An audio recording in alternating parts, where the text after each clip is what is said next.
Within the last 3.5 years of our establishment as a center, we've achieved some significant milestones, including the following. The launch of the Safer Digital Ghana, which was done by the Vice President in 2018. The launch of the Point of Contact for Incident Reporting, which was launched by the Sector Minister, Honorable Weslow in 2019. The development of the Computer Emergency Response ecosystem, including a setup at the NCA, but also our engagement with the Central Bank for the financial sector. The revision of Ghana's national cybersecurity policy and strategy, which has been enhanced to the level of international standard. We've also drafted a cybersecurity bill which seeks to regulate the cybersecurity ecosystem of the country and to further consolidate our gains as far as our cybersecurity development is concerned.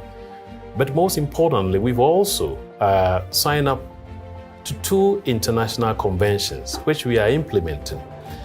These are certain milestones which have also attracted international attention, including the Council of Europe, which has recognized Ghana as a hub for capacity building, ECOWAS Commission, which has then requested Ghana to lead cybersecurity in the sub-region, but also the World Bank, which has further built the confidence in investing in our digital economy. I think we haven't gotten it yet. We're still on a journey, as a matter of fact, but they are critical milestones. The main reason is the fact that we have a strong political commitment to cybersecurity. Take this from me as advisor. I think political commitment has been one of the fundamental successes, determinant that has really brought us this far. But most importantly, I think we've also been privileged to have a champion for cybersecurity in the person of the Minister for Communications, Honorable Weslow, who has persistent leadership of the country, but also for the technical working group for their support in getting to where we have gotten to. Let's continue and scale up our digital protection. The technical working group has been divided into subgroups. We have the criminal justice, defense and intelligence, stakeholder engagement sub-working group, and the set, that's the computer emergency response team sub-working groups. And all these groups have worked assiduously to see the level that we have in cybersecurity as a nation. And outside this country, Ghana is recognized as one of the leading nations when it comes to cybersecurity. NCA is the telecommunications sector regulator in Ghana. Telecommunications is one of the critical sectors, according to Ghana's national cybersecurity strategy and policy.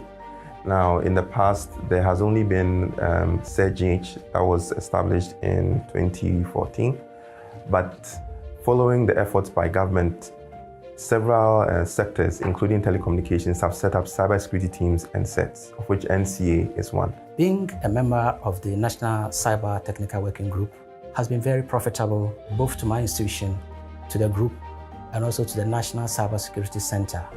In this wise, there have been certain occasions where discussions has led us to get people to help my institution. And as I speak, FBI, or let's call it legal attaché of the US Embassy, and YOCO, the Ghana Police Service, were equipped with tools to forensically examine digital devices. And as I speak, they have given us computers, they have given us tools, they have also established a lab for us. If it has not been because of the national cybersecurity collaboration, we wouldn't have come this far. Our contribution is very significant in the sense that when you look at the different areas that the critical national infrastructure falls in, everyone and every entity for that matter uses personal data for different purposes. For collecting data on travelers or employees or citizens one way or the other, people who are doing the right thing, people who are malicious and trying to do the wrong things. All these categories of individuals have rights under the Data Protection Act to be protected. The mandate for the FIC and the collaboration between the National Cybersecurity Office is one of very deep collaboration because we at the FIC see cybersecurity and cyber crime as one of the predicate offenses of money laundering and terrorist financing. The National Communications Authority has supported the National Cybersecurity Center's efforts, which led to the accession of the Budapest Convention by Ghana. From GCNet's perspective, we've come in as a public-private partner. We've partnered with the National Cybersecurity Secretariat. First, we sponsor the program because we believe that what the Secretariat is doing actually bodes well for the nation. Now, we have to actually understand that the times in which we're in place across the globe, and Ghana is no exception. And so the work of the Secretariat, we believe we need to support, because without that support, no international body will have the confidence to come and implement solutions in Ghana.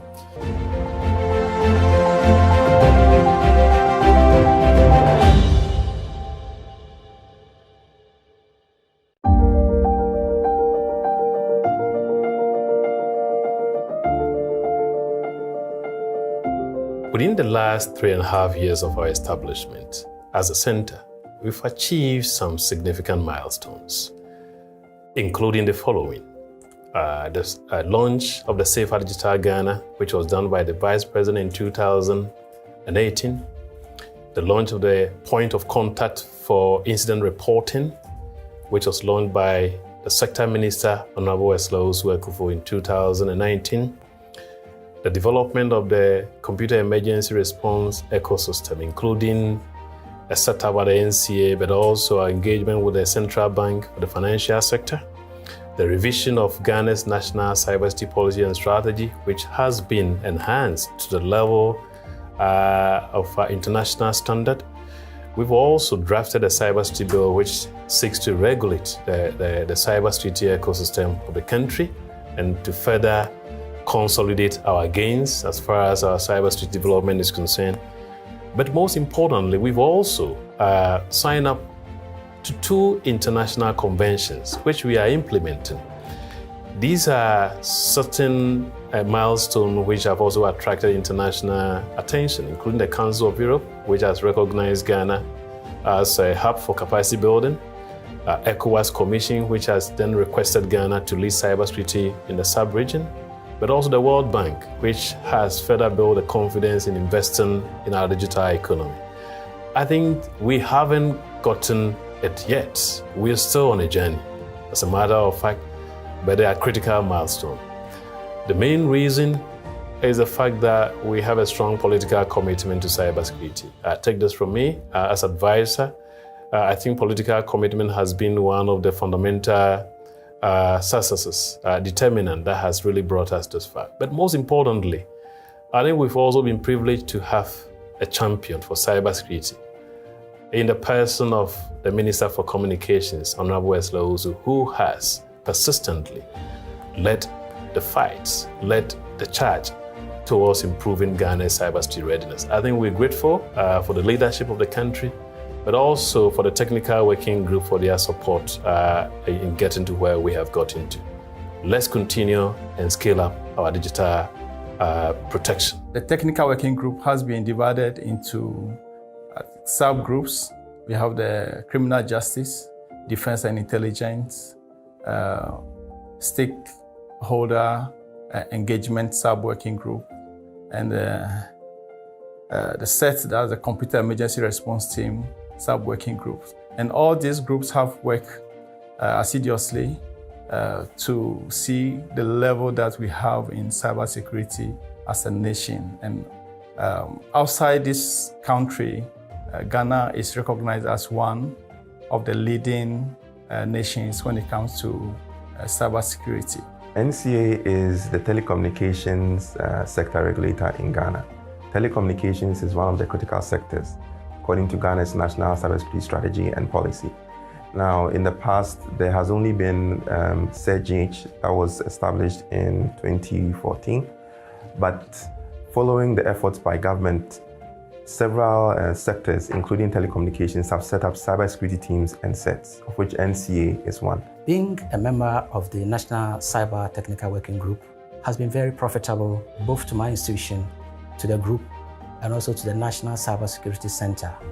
In this wise, there have been certain occasions where discussions has led us to get people to help my institution. And as I speak, as a part or a member of the criminal justice sector, we were able to negotiate successfully with the FBI, or let's call it legal attaché of the US Embassy, and YOCO, the Ghana police. The privacy of individuals as well as their personal data. So if it has to do with privacy, then definitely the Data Protection Commission has got a role in this.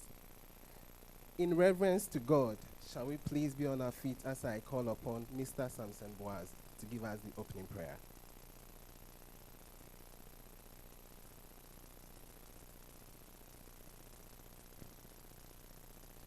Shall we close our eyes for a short word of prayer? Father, Lord Jesus, this morning we call upon you as your children have gathered here. We pray, may whatever we are here to do be in your hands. And we pray that you give us the glory, give us the knowledge, wisdom, so we'll be able to protect our children online as we go. These are many more and many things we ask from you. In Jesus' name we pray. Amen. Thank you very much, Mr. Samson Boaz.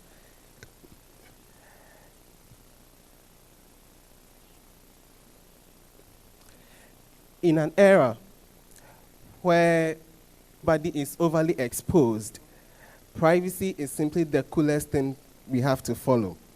Permit me to introduce to you some dignitaries we have in our midst this morning. I am privileged to introduce to you the Deputy Director for Data Protection Commission in the person of Ms. Valerie Hodson.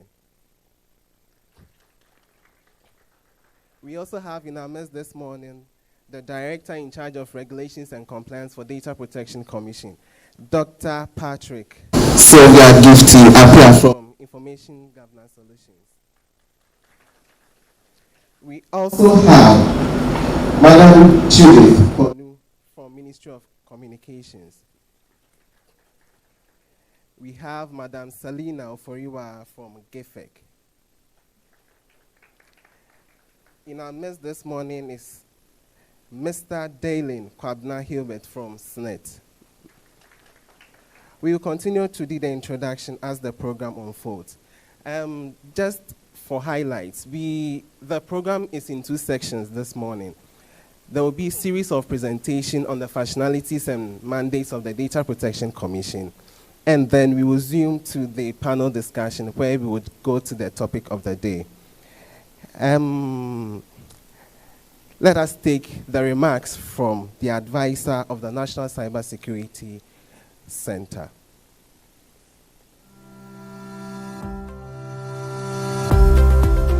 A very good morning to all of you, and welcome to this important session, a workshop on maintaining privacy online in the era of COVID-19. Cybersecurity is an important element of the security of every enterprise, every community, but also every state. At the same time, securing our digital ecosystem also requires the protection of people's rights, even within the digital space as well. That is why we've incorporated privacy-related discussions as part of cybersecurity awareness month discussions. If you look at the public sector, a lot of digital services are ongoing. The paperless portal, e-justice system, e-parliament, mobile money interoperability, national ID system, e-immigration, digital property addressing system. At the same time, when you also look at the public sector space, a lot of digital initiatives are ongoing. And of course, COVID-19 has further brought to bear the need to use digital system resources for communication, for business engagement, and even our social interactions. So there is a need in all this to ensure that individual rights to privacy, data protection issues are well covered. At least Ghana has a recognition. We are respected with respect to our work within the cyber security ecosystem. In other words, our approach to cybersecurity has always been based on the right to protect individual liberties, even online. We are a member of the Freedom Online Coalition, and they agreed for Ghana to host a conference early part of the year because of our approach in respecting right, incorporating right, respecting principles into our work.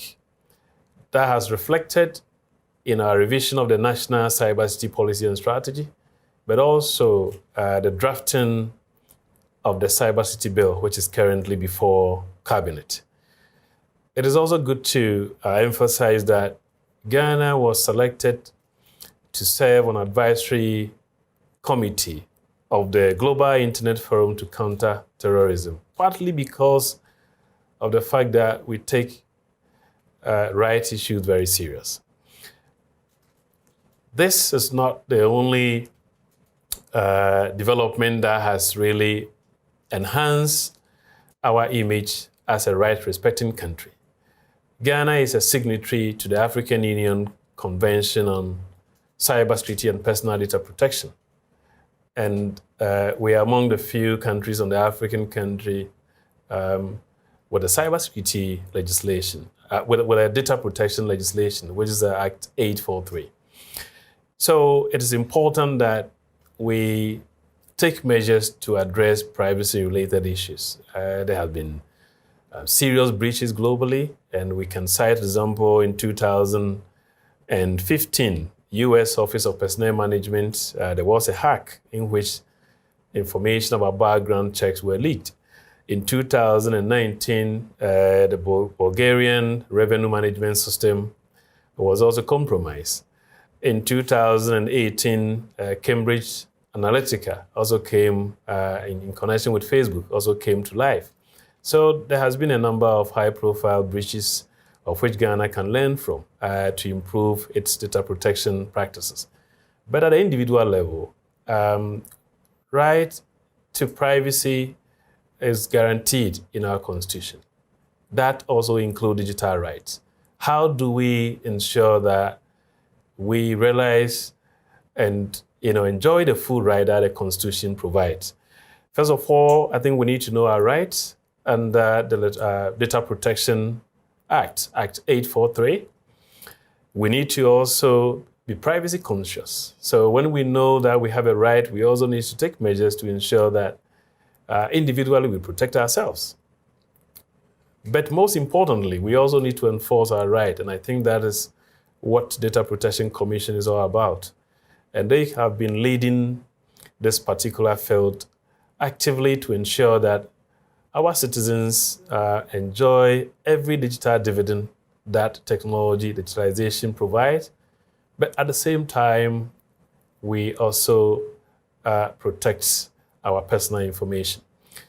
This session is an important one to discuss some of these issues and provide us with the necessary guidance in realizing our full rights as digital citizens.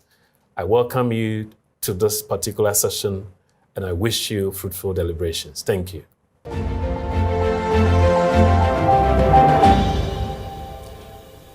All right, so we continue with the program by calling upon Ms. Valerie Hoodson. She is the Deputy Director for Data Protection Commission.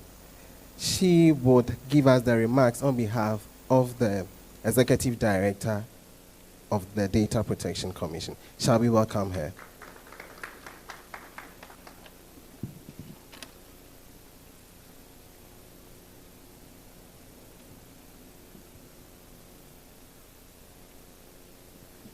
Good morning to all our distinguished guests and all protocols observed.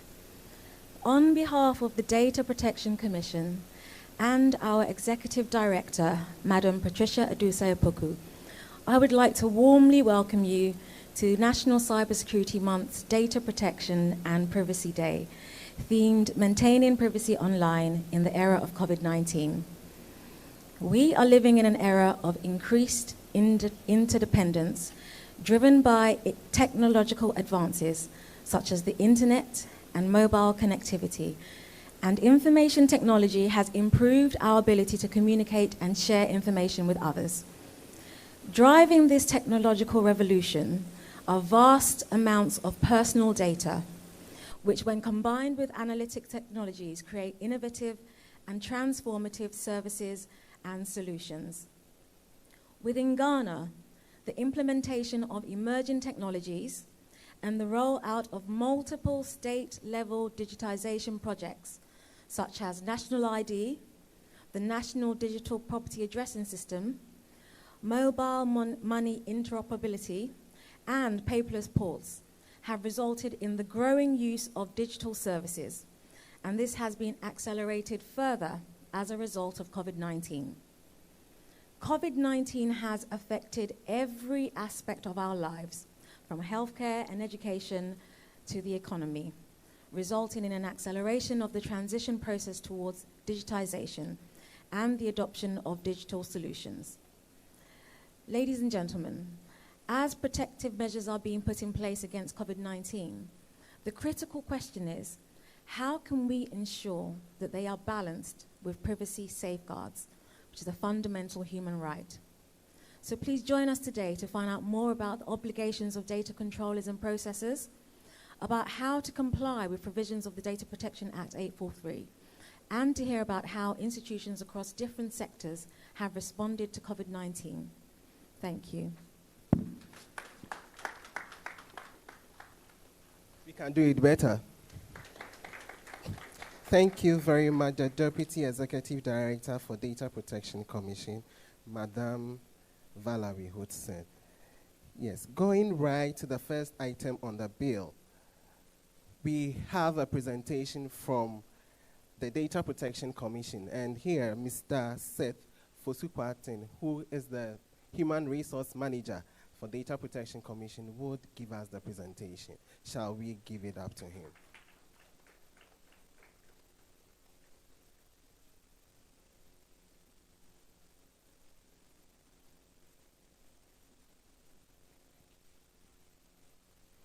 Good morning. Hello to our dignitaries, the audience, and those joining us online. I'll be covering the obligations of data controllers and processors. The right to privacy is critical for every individual. Talking about the right to privacy, we are looking at the right for you and I to control our personal information, and that is very key. Now, in looking at the right to privacy, we cannot ignore the obligations that data controllers and processors play in maintaining or facilitating our right to privacy. So my presentation will cover the mandate of the Data Protection Commission, what our functions are. We'll then look at some key terms under the Data Protection Commission, and we'll look at the principles regarding processing of personal data, and then we'll also cover the general obligations of data controllers as well as notification of breaches. So, Data Protection Commission, we are a regulatory body established by an Act of Parliament, that is Act 843, it came in 2012, which mandates us to protect the privacy of individuals and their personal data.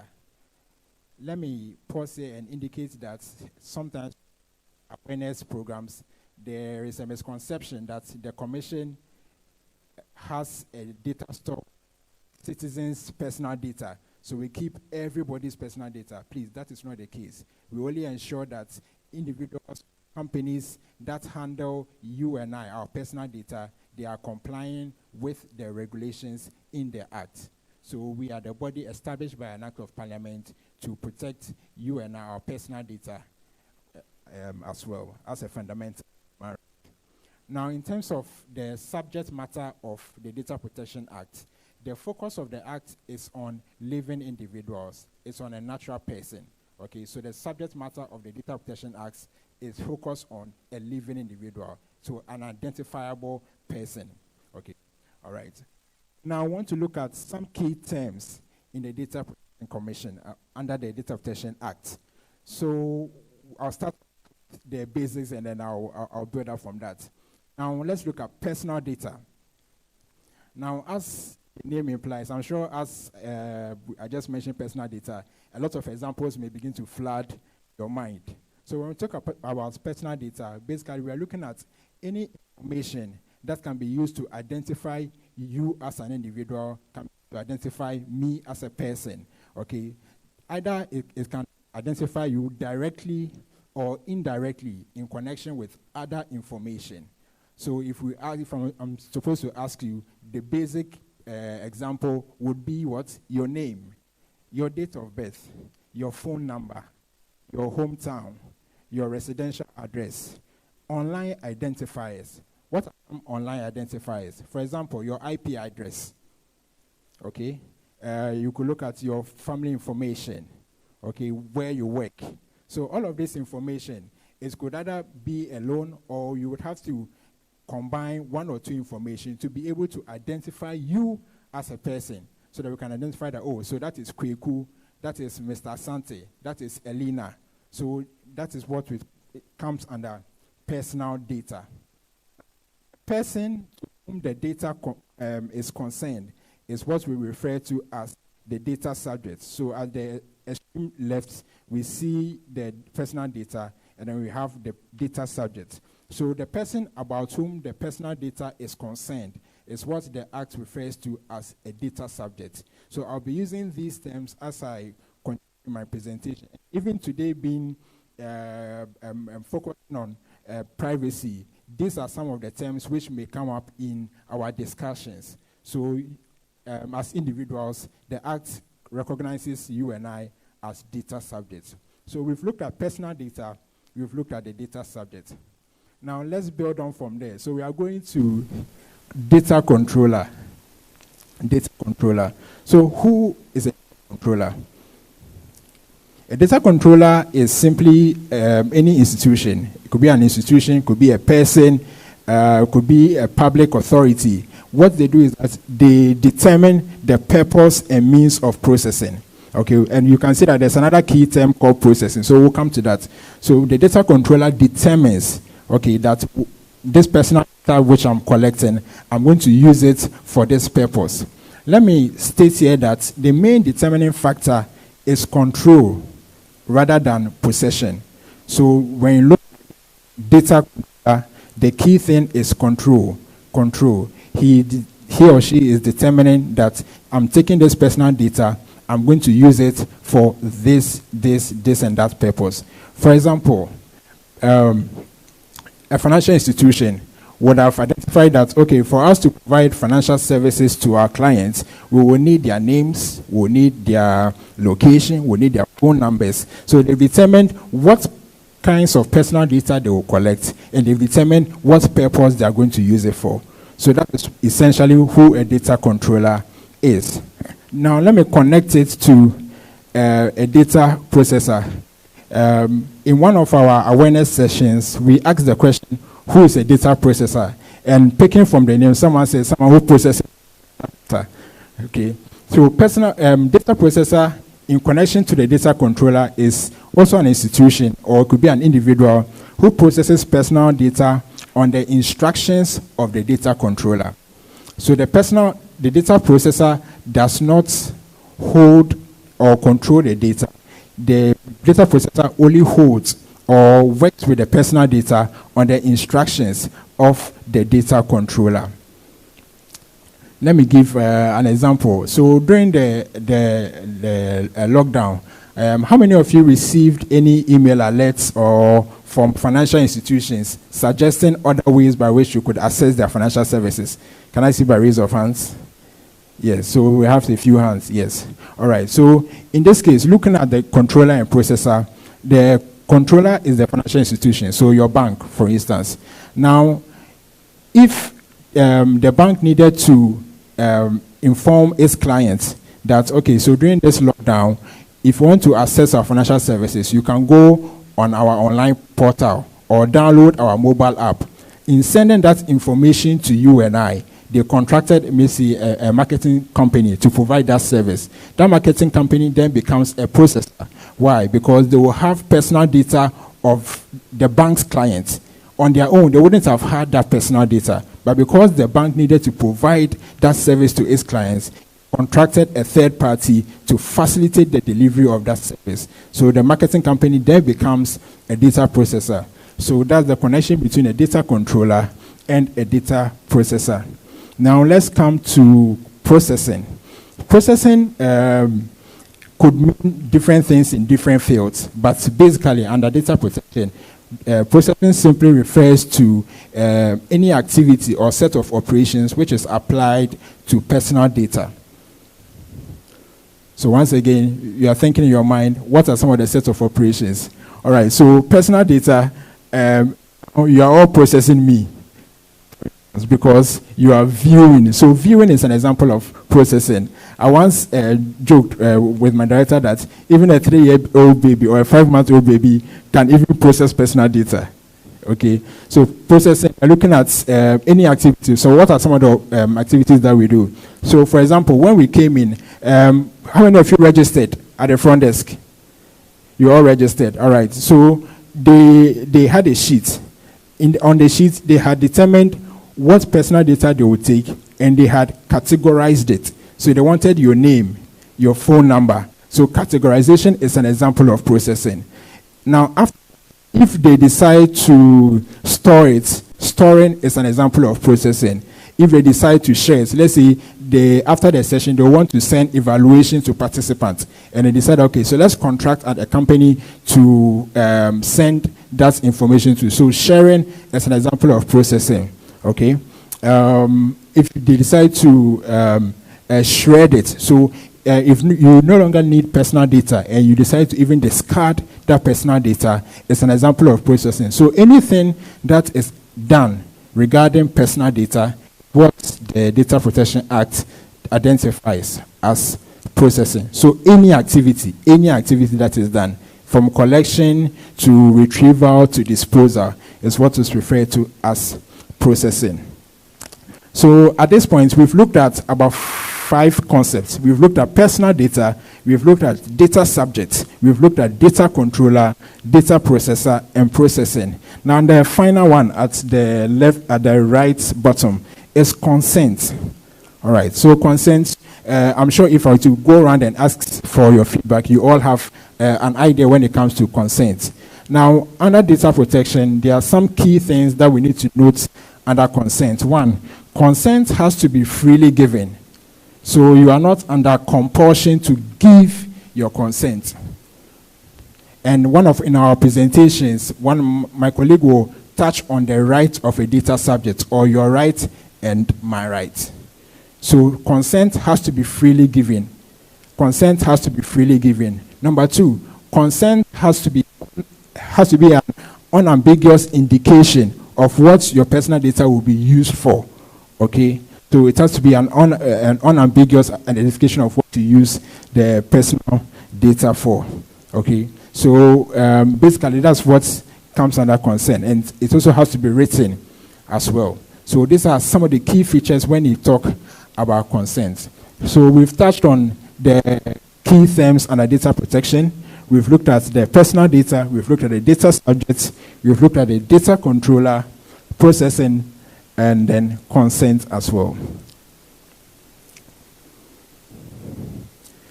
Next week, we are going to look at the principles of data protection.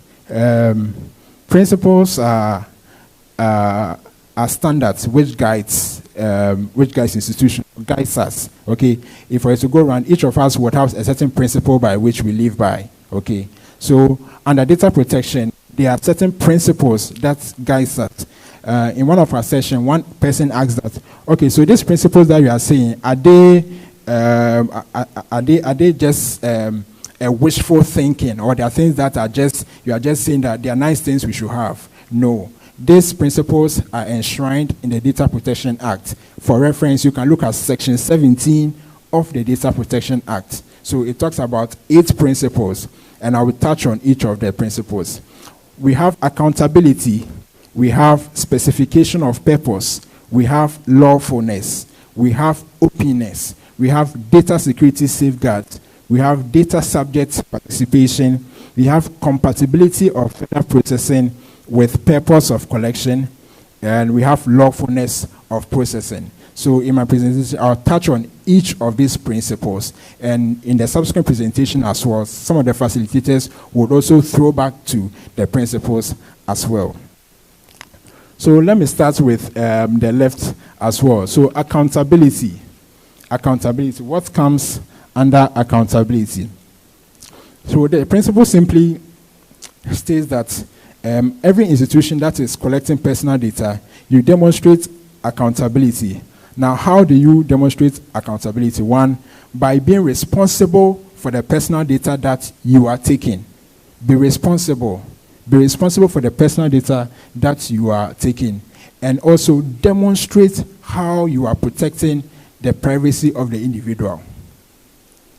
So under this principle, not only are you collecting it, or you just have it, but you also demonstrate how you are protecting the privacy of the individual. So one may ask, how do I do that? One of the ways is by ensuring that you do not infringe on the rights of a data subject. Okay, and in the subsequent presentation, we'll touch on what your rights are, what my rights are. Another way is by ensuring that you put together written contracts when dealing with third parties. So in my earlier example, I mentioned the bank and a marketing company. So they've contracted them to send messages to their clients. Now, in providing that service, you must ensure that there has to be a written contract. In the written contract, you specify what kinds of personal data the marketing company would have. You specify how you want them to use that data, and even after they are done, how you want that data to be discarded as well. You also, under accountability too, we look at having data protection policies. One of the data protection policies that every organization needs to have is a retention policy.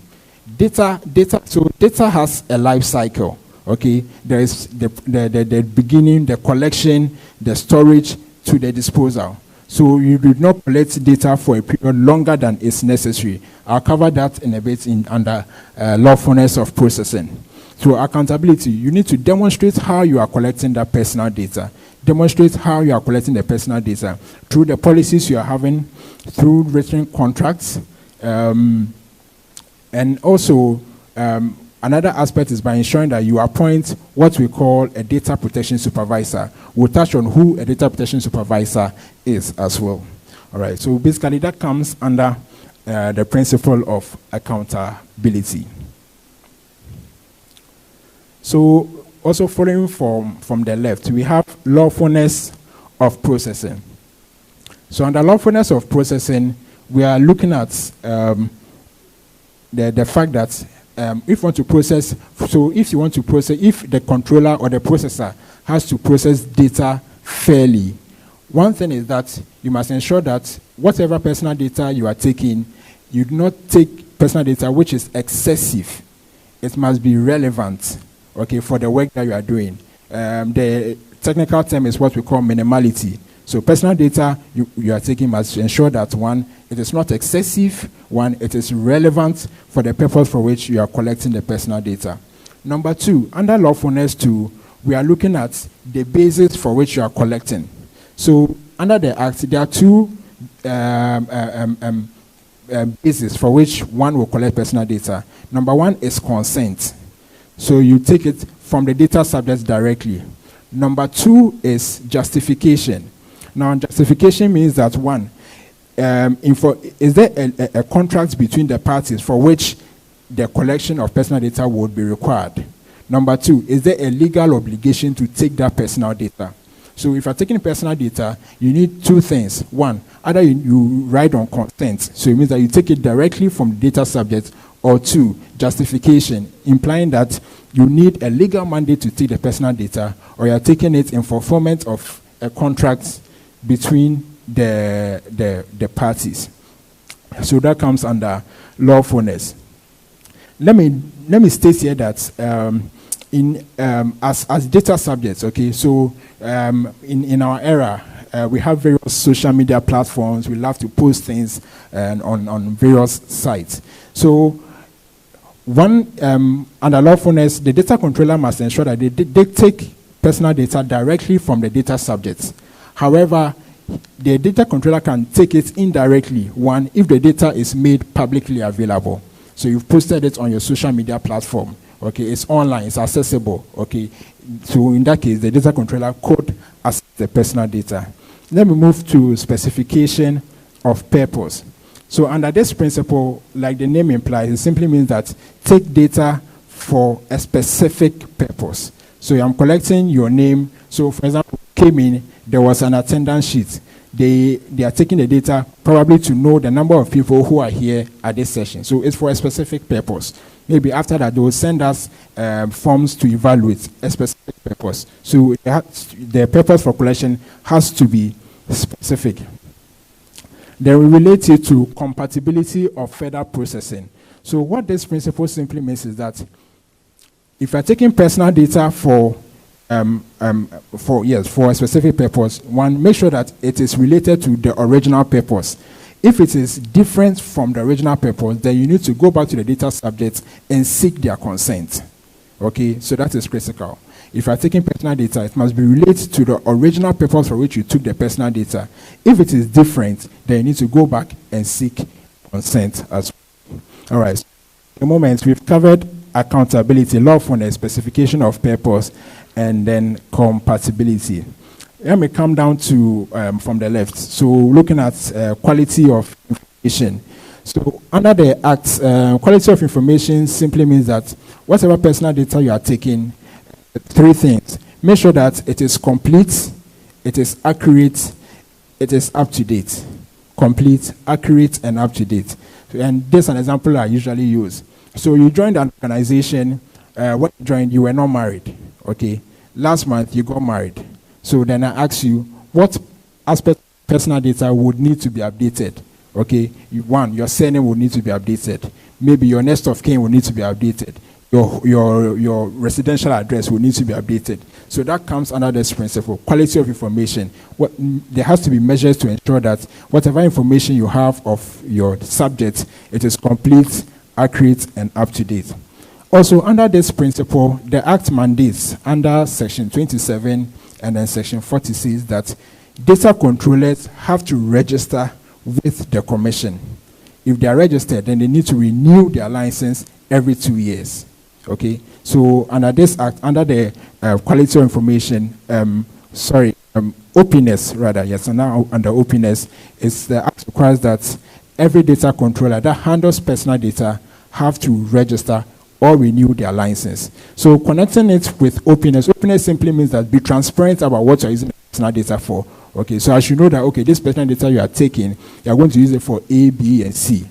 If you change the purpose, then you need to refer it back to me or back to you to say that, okay, this data, I'm going to use it for this other purpose, so I need to let you know. So just for be transparent, we need to be transparent about how we are using our personal data. And like I said earlier, under that principle, which is openness, the Act mandates every data controller to register and renew.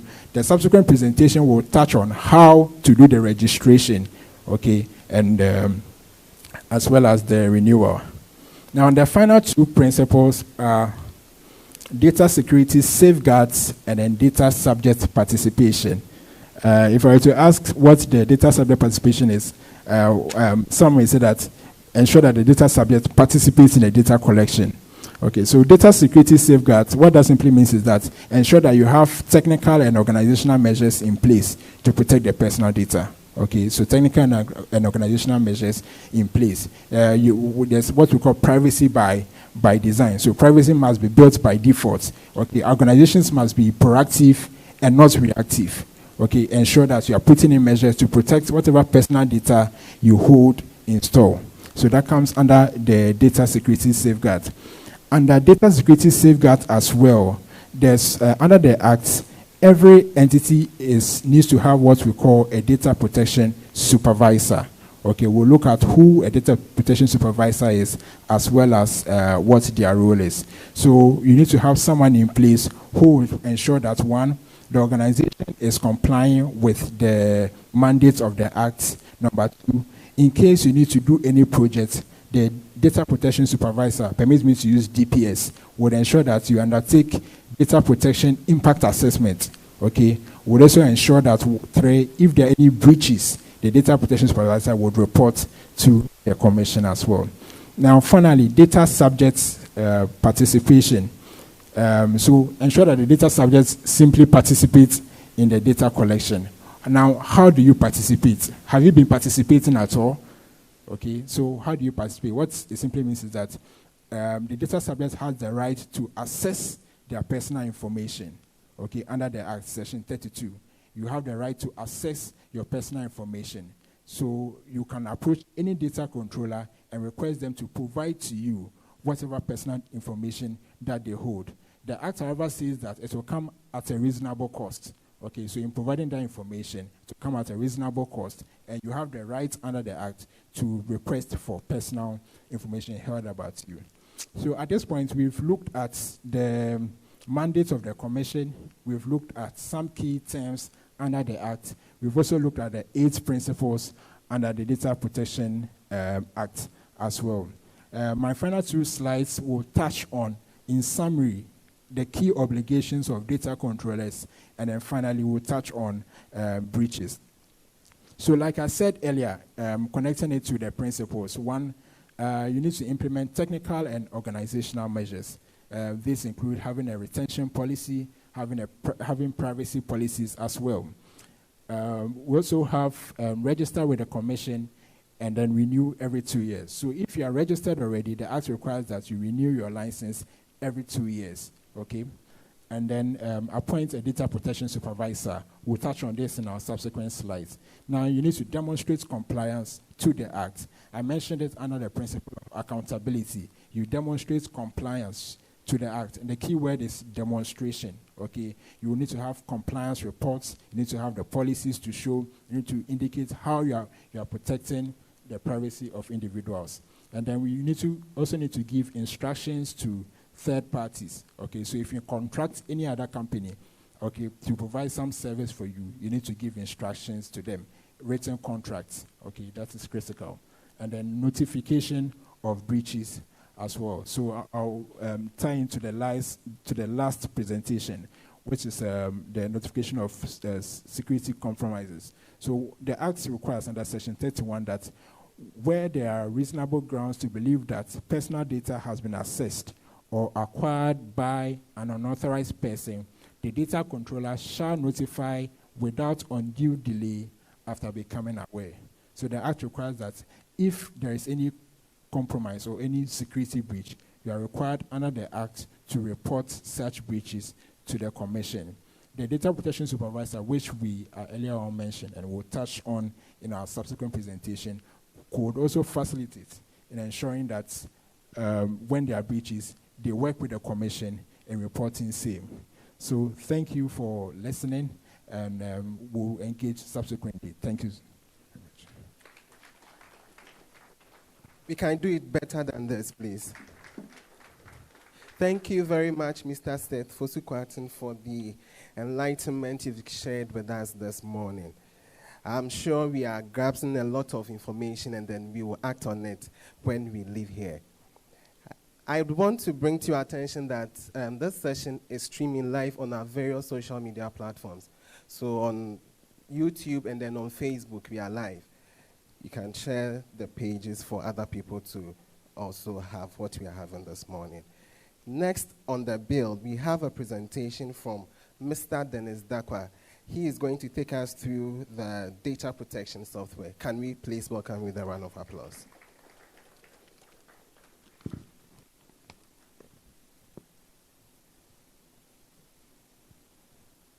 Distinguished guests, all other protocols observed, good morning. My presentation today I would want to continue from where the earlier presentation ended. He touched briefly on the Data Protection Act and some basic introductory information that we ought to know about data protection. In his last but one slide, he talked about the obligations of the data controller. The Data Protection Act simply gives rights to data subjects, that's you and I, whose personal data are collected, and puts obligations on the data controller, that's whoever is controlling the data and then determining what and how those information needs to be processed.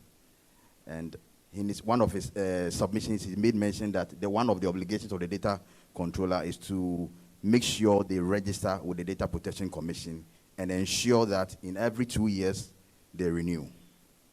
Now, to help us to help them to do this, the system has been developed, put together to facilitate this process. Section 46 of the Act requires that the Commission keeps and maintains a data protection register. And obviously the Commission is only one. We have only one office. And everybody or every data controller or data processor in Ghana is supposed to register. To help this to go on, what we have done is that we've made the registration easily accessible and it's made online. So a system has been developed to help us do the registration. We will touch briefly on the system as we move on. Please, can we take our slides? Okay. Now, compliance with Data Protection Act. Compliance in general, you and I would understand that it's a journey. It's not a one-stop event. It's not you've complied today and so that is it. Many a times people come to the Commission and they are like, we are registered. Yes, we have our certificate and that is it. The registration to the Commission is the first stage of compliance. When you register, there are other things that you have to do. But most often than not, people register and then they are looking at the certificate and says, I am registered, and that is it.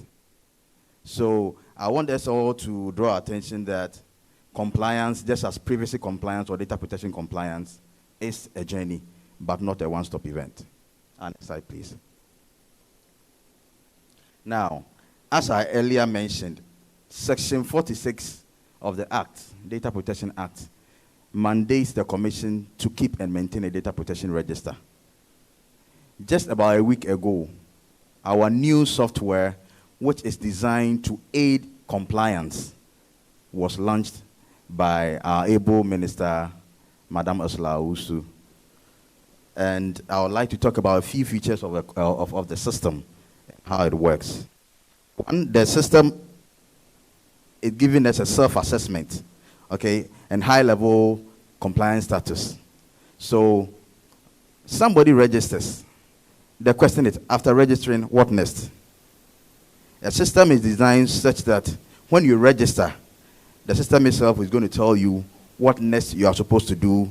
You do a self-assessment, know your risk, and then help you to put, after you have done that, it gives you at least a gross idea what you have in your organization and how you can go on to put in place a privacy program. Now, I would actually want to talk about how the system runs.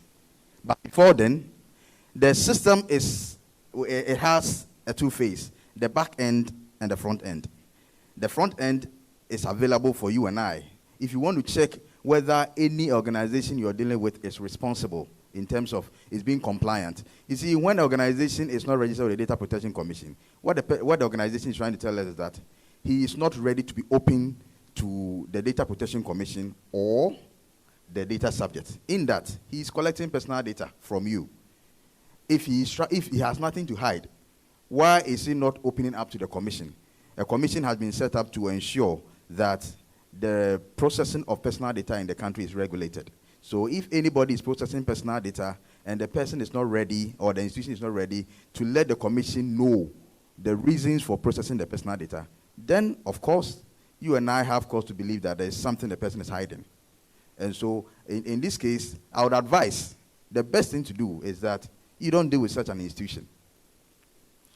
To be able to help you do this, we have made the front end of the software easily accessible to you and I, everybody. So you can go to our website and search for any company, whether the person is registered or not. So the URL on your screen lead you directly to where you can search for entities who are in good standing with the Data Protection Commission. Okay. The next slide, no. So after you've gone there, then you can now put in, you just type in anything, any keyword of any institution you want to search. You key in there, and then it will populate. Next slide, please. Okay, so this is how it will show. If you have put in place, you put in any company's name, it will come as this. Now, if you can see, at the last far end of it, we have 3 colors. If you can identify, we have the blue, we have amber, and we have red. Now, this state tells us the status, the status of the registration, whether it has expired, it's about to expire, or it has not expired. Let me put it that way. Now, when you see amber, it means that it is 3 months to expiry. And the system is designed that whenever it's 3 months to expiry, that's 90 days, you have a notification. That is, the data controller has a notification that, hey, your data protection registration is about to expire. So start putting in place the next step to do the renewal. Of course, the renewal comes with other things, like my colleague said, compliance report, putting in place a compliance report. So starting the registration early can help you go through 3 months to registration, can take you through, help you going through the compliance report. And by the time it has expired, you may have gone through and then registered and duly have your renewal certificates and renewal registration ready. Now, when it is red, then it is telling you indeed, you have gone past expiry, you have expired. So if you are searching for any company and then you realize that the company's color is showing in red, it is giving you an indication that this company's registration has expired and needs to be renewed. And that if that has not been done, it means that per the commission, the company is not in good standing. Okay. Now, we can search and know basic information on companies that are in good standing or companies that are listed on our on the search register. So when you want to know the basic information, just click on the last stream. There was an icon that looks like an eye. You click on it, and there will be a very basic information about the company, like their name, their contact details, at least something basic about the company for you to identify the company. Okay. Now, I would want to talk about some key features of the new system. The new system is designed to help us to go through our compliance journey easily. Now, there are key features, and I'll talk about them one after the other. We have the payment and the invoices. We have the roadmap and risk assessment questionnaire. We have to go through it. Now, this system has given us, after you have registered with us, after you have registered with the commission, an invoice at the last stage of the registration is generated for you. There is a thread of this, or there's an audit trail of this invoice that you have registered. So let's say if you have your first registration, second registration, third registration, all these invoices will be kept for you. Previously, the invoice that the system that we were using couldn't give you a track on the invoices and the information you previously put there. But now we have been able to design a new system to give track on the invoices and the information that you have already provided. Take, for instance, some people come to the commission and say, the person who did the registration for us is no more there. Can you give us the information that were provided, the initial information that was provided for us to know what information were provided. This system has been designed such that when you provide an information, it is kept for you so you can have an audit trail, go through it, and then update them as and when you need to update them, just as the invoice. So you don't lose the invoice. Initially, the system that we were using, an invoice is generated, and then when the registration ends, that's you are doing the renewal, the next registration overrides the invoice that we have. What we have here is an upgrade of what we used to have. The invoice that you have is still kept, and so you're able to keep track of the various invoices that you have over a period of time. Now, the compliance roadmap, we'll talk about that in the next slide, so I want to keep that. The compliance roadmap, after you have registered, I've already told you, the registration, the compliance is not an event, but a journey. Now, after you have registered, the system gives you a roadmap, okay? It gives you a roadmap. So you know, for instance, it would let you know what you're supposed to do after you have registered. I've registered. What next? Okay, so a roadmap will be given to you so that you can follow. Now, self-assessment questionnaire. The self-assessment questionnaire also helps you to know what you're supposed to do, what are your risks, and how you're going to deal with your risk. Now, uploading documents. Let's say you have an evidence of information you want to provide for us. You are submitting a compliance report. You want to submit to us an evidence or proof, just as my colleague said, accountability, demonstrating that you said you are doing what you said you're doing. So we have also created a document section where you can, document upload section where you can upload the document to us, and then you send it to us, and then we can go through it. So it more or less, it is aiding our communication with the data controller or the data processor. We have an managing online account. Yes, previously, registration was, let's say you want to start a registration for an entity.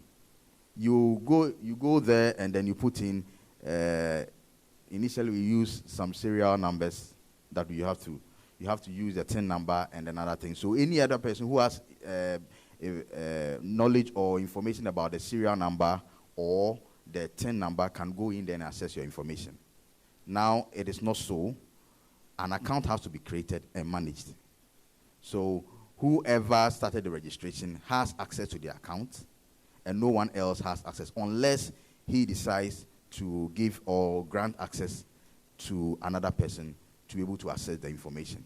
So if I have your TIN number, which was the primary information needed for the registration, and your serial number, that's what we used to call it, the registration number, you could have gone in there and accessed any organization's personal information.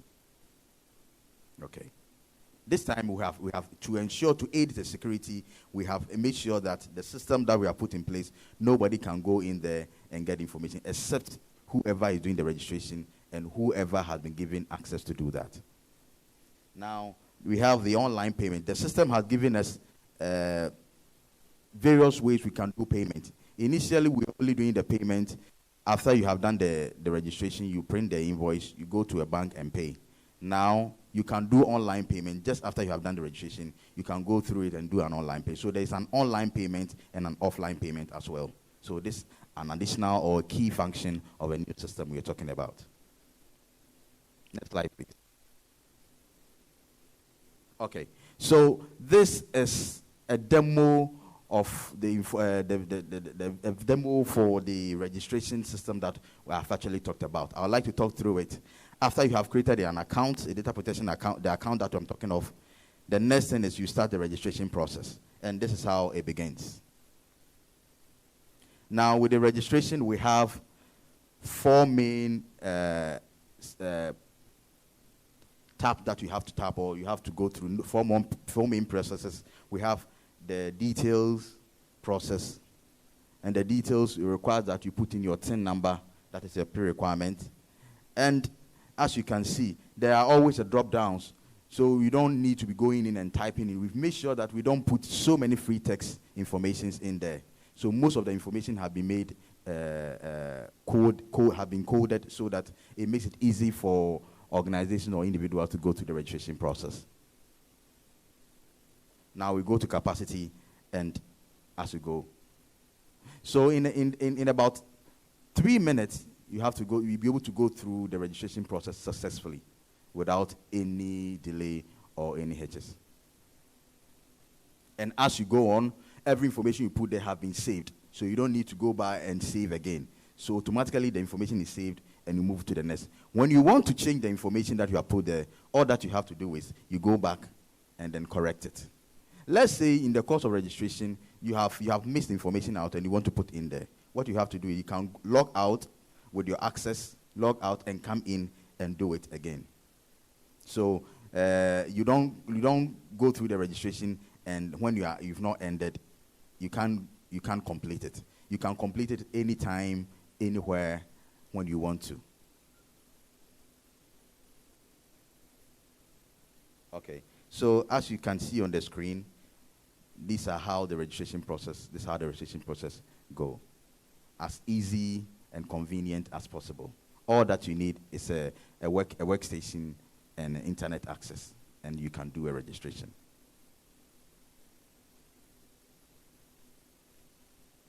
So after you have gone through the process, as I've already said, there is an invoice generation end where you now choose which option you want to use. Do you have to go through, do you want to do an online payment and offline payment? If it's an online payment, you go through that and use your card to do the payment right away. If it's offline, you choose the offline option and then you print the invoice that comes out, go to any Ecobank branch and do your payment. After you have done that, or you send the information to us, after you have registered or submitted the application, we can see it at the back end, assess that every information you have provided is actually what you will need, and then we can process your registration for you. I can say that in about 2 weeks, the registration process, if there is no hitch, you can go through it and have your registration certificate done for you. So this is how easy our new system is.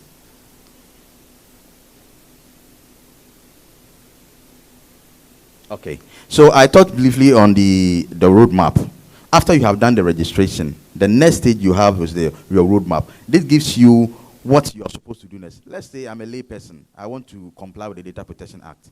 I don't know what next to do. Now, after you have registered, this roadmap will give you what next you're supposed to do. Registering, it says, after you have done that, good, appoint a data protection supervisor. So after you have registered, the next thing is that appoint somebody as a data protection supervisor, which will be talked briefly next in the next slide. The next one will be book a certified data protection practitioner's training. After you have appointed somebody, the person needs to be trained because he doesn't know what he's supposed to do. So the person needs training as well. The next thing is that then you complete your basic privacy assessment. Okay, so there will be an assessment after this slide that you see. You complete it yourself. It's a self-assessment that you do. After you have, then what you do is that you document your 3 privacy risks. So what will be your, after you have done your assessment, what is your top risk that you have identified? You know it. After you have done that, you put in place a privacy program to address the risk that has been identified. And the next thing is that you prepare for your next renewal. The renewal is, most at times people wait till it's just close to the renewal date and they want to renew. After you have done, the renewal starts just after you have done your first registration. You look at putting in place your reports. Now, the reporting, you would want to identify the risk that you have and what measures you put in place to address those risks.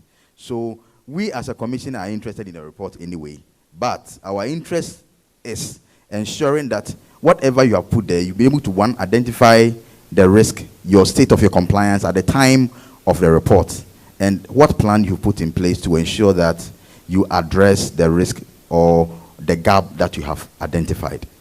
So you can start identifying your gap right after your first registration.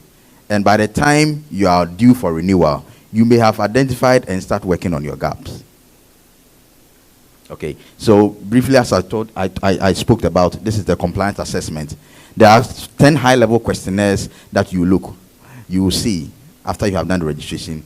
You just go through it, just answer them as correctly as it is, and then you have a score. After you have had the score will show you whether you are high risk, medium risk, or low risk. Then the next thing is that if it is high, then what do you have to do? Put in place a program. If it is low, then so it helps you to know your risk status and how you have to identify or address those risks.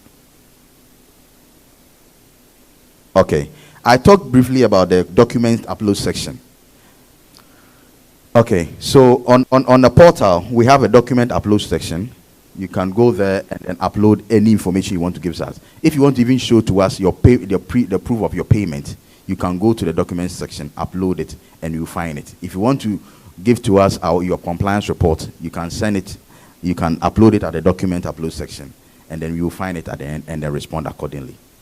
So any information like a copy of your policy, a copy of your privacy notice or statement, all of them could be uploaded on the document upload section. So entirely, you realize that the new system helps to communicate with us virtually without any hitch. Okay, so unlike traveling to the commission anytime, the system has been designed such that you can communicate with us through the system, and then you would know what you're supposed to do as and when it's supposed to be done. Next slide, please. Okay. So I would want to end here, and my next colleague will come and take the next point to give you the next presentation. Thank you very much. Thank you very much, Mr. Dennis Dakwa, for the presentation on the data protection software. So connecting our dots, Mr. Setofosu Kwarteng indicated that as part of the obligations of data controllers, they are supposed to register with the Data Protection Commission. And Mr. Dennis Dakwa has also given us a brief presentation of how we can do the registration with the commission with the user-friendly system they have built. Can we please give it up to them again?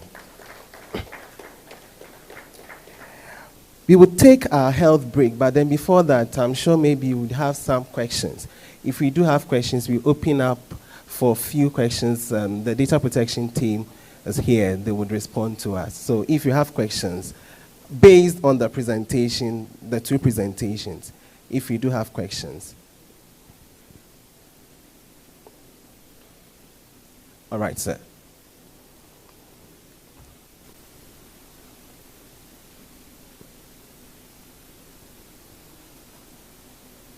Thank you very much. During the last presentation,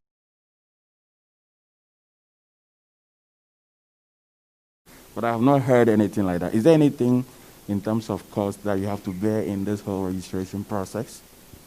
Thank you very much. So I relay this question to the data protection team.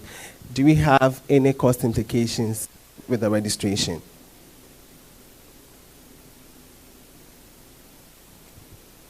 Thank you. Yes, sorry for not actually telling you whether there was cost. There is a cost attached to it. The cost is not, it's marginal, it's a very small cost. You can afford, yes. Yes, it's a set cost from Parliament. It's been gathered by Parliament. The highest that anybody can register or pay is 1,800, and the least is 120 cedis for 2 years. So that I'm sure wouldn't be much for organizations. Yeah. And then the next one is 900 cedis. So it's 1,800, 900, and 120 cedis. Okay. So the 1,800 is for large scale organizations. The middle, the 900 is for the medium scale, medium to small scale, and then the 120 is the small scale companies.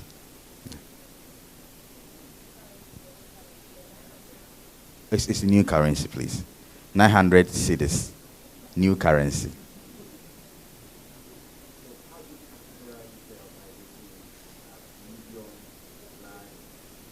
Okay. So once again, the criteria is also set by Parliament. You are high when you are collecting personal data above 250. Yeah, you are high. Again, if you fall under a certain specific industry, straight away you go into the high class, like the bank, financial institutions. Yes, you go into it's set by Parliament and how you're supposed to collect them.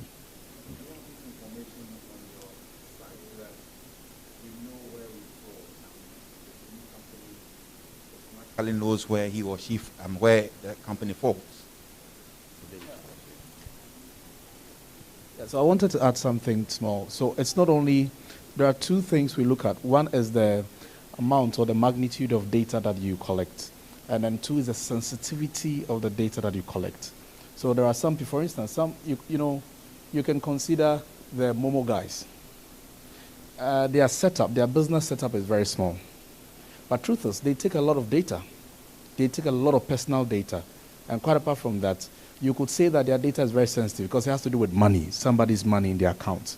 And so we have to, the Act gives the Commission that leverage to discuss and to look at the situation at hand. That's the reason why you may not necessarily find it on our website saying X, A, B, C, D makes you high or low. But as you are registering, we have our teams in place that will dialogue with you and let you understand why you are high, medium, or low. Is that okay? Thanks. Are there other questions? Last one. Okay, so I want to know if the Data Protection Commission has plans on in the future protecting data from the informal sector. You would want to know if the Data Protection Commission has got plans, or they already do that. I don't know. I just want to know if they have plans on protecting the data for the informal sector. Informal sector. Yes. I will relay the question back to the team. Okay, so per the Act, every organization or institution, individual who intends to collect or process personal data is supposed to register.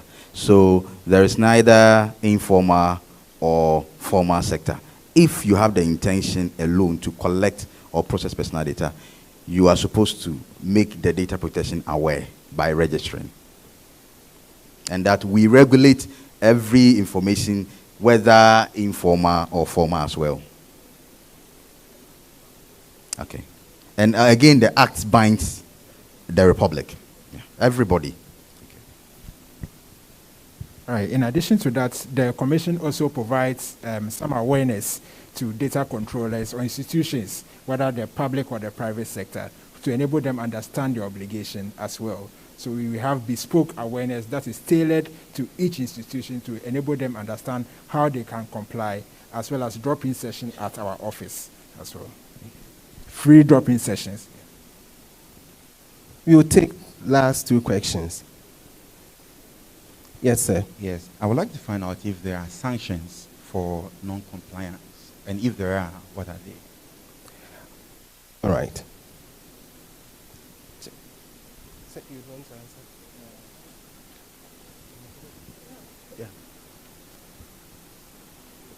Hi, good morning, everyone. My name is Sylvia Pear.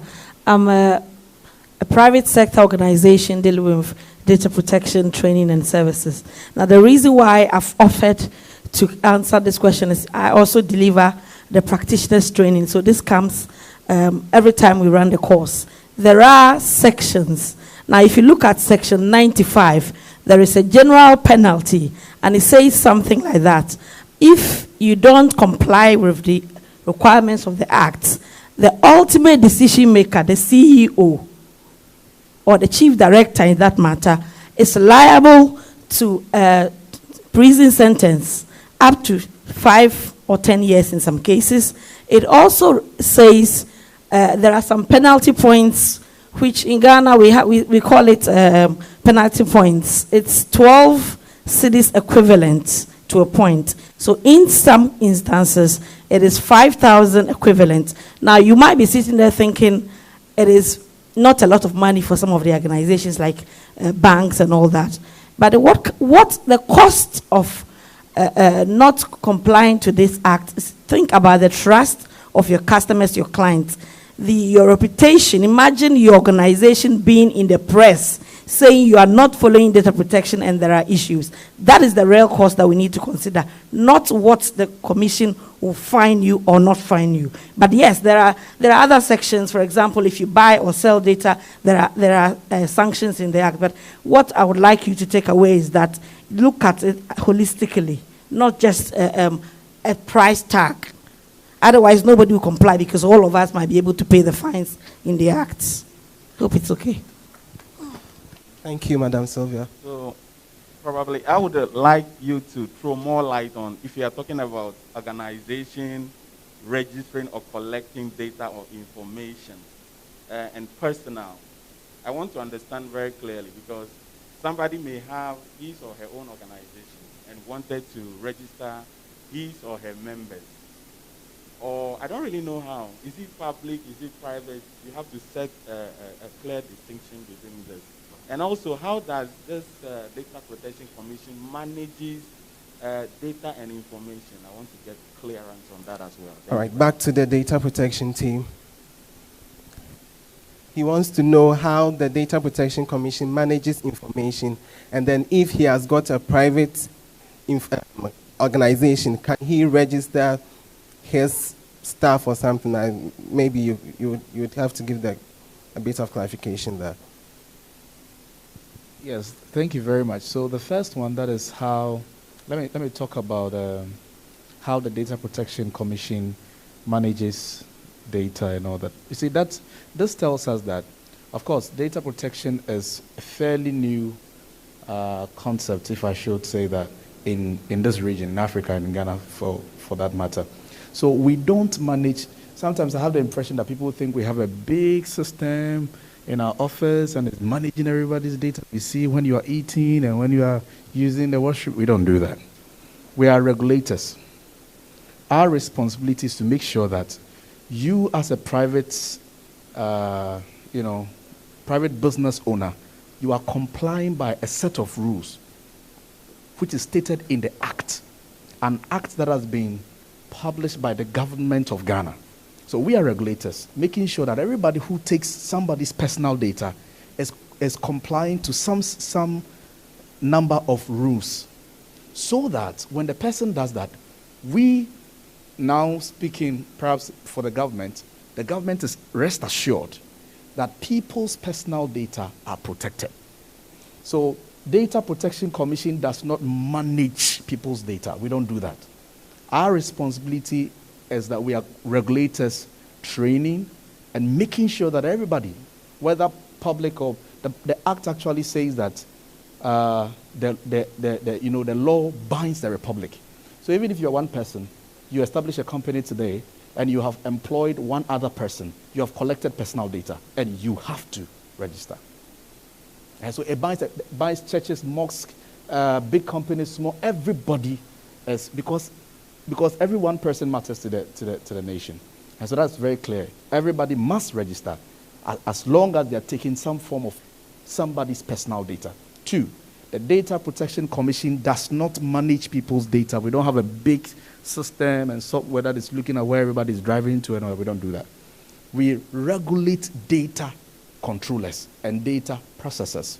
We tell them, you cannot do this. You can do that. You cannot treat somebody's data like that.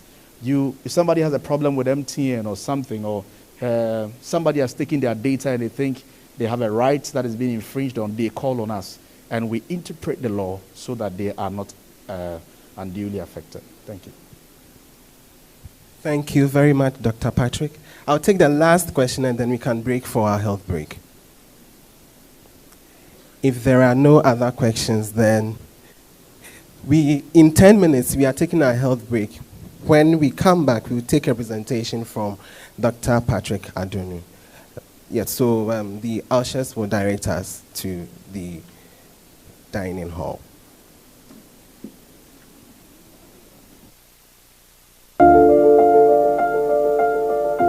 Within the last 3.5 years of our establishment, as a center, we've achieved some significant milestones, including the following.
abangaboni sebeyobona mina ngeke ngikwazi ukuvakazela omunye umuntu kodwa ithando lakho mina ngizotshela bane ithando lwakho dala imilingi sukuma ishosha lentando yakho abangaboni sebeyobona mina ngeke ngikwazi ukuvakazela omunye umuntu kodwa ithando lakho mina ngizotshela bane nangulomlilo lilo lilo lilo lilo nomlilo lilo lilo lilo lilo lilo lilo nomlilo lilo lilo lilo lilo nomlilo lilo lilo wo haya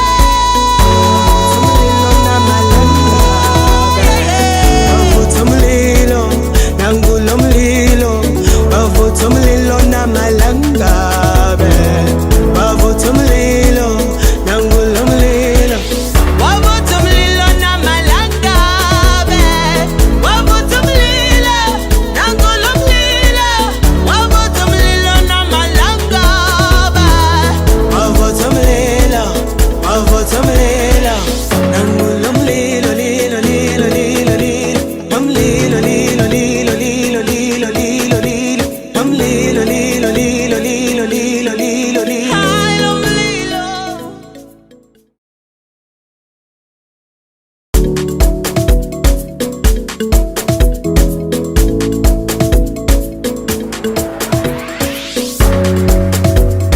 Dala ngibona ngiphila kanje ngibona ngiphila kanje kungenxa yothando lwakhe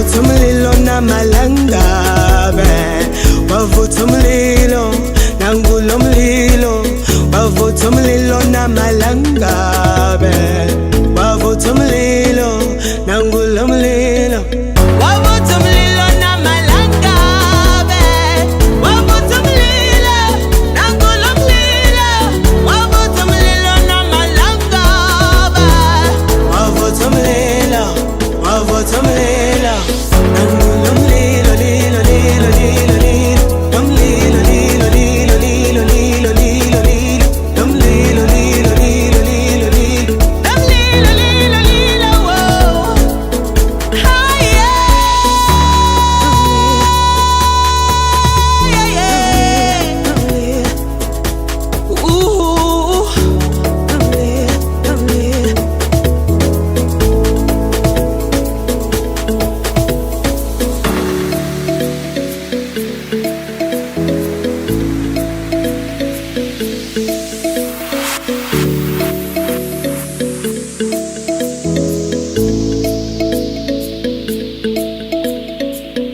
Thando lwakho talimili ngisukumishosha lentando yakho abangaboni sebeyobona mina ngeke ngikwazi ukuvakazela omunye umuntu kodwa thando lwakho mina ngizotshela abane thando lwakho talimili ngisukumishosha lentando yakho abangaboni sebeyobona mina ngeke ngikwazi ukuvakazela omunye umuntu kodwa thando lwakho mina ngizotshela abane nangulo mlilo lilo lilo lilo lilo, namlilo lilo lilo lilo lilo lilo lilo, namlilo lilo lilo lilo lilo, namlilo lilo lilo, whoa, higher, umlilo namalangabe, wavutha umlilo nangulo mlilo, wavutha umlilo namalangabe, wavutha umlilo nangulo mlilo,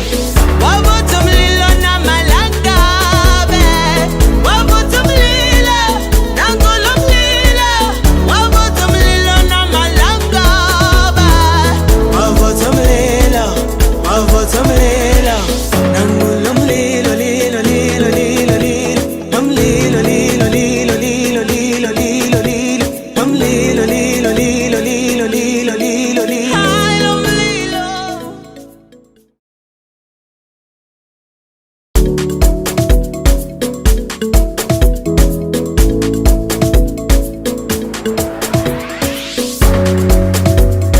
Dala ngibona ngiphila kanje, ngibona ngiphila kanje, kungenxa yothando lwakhe,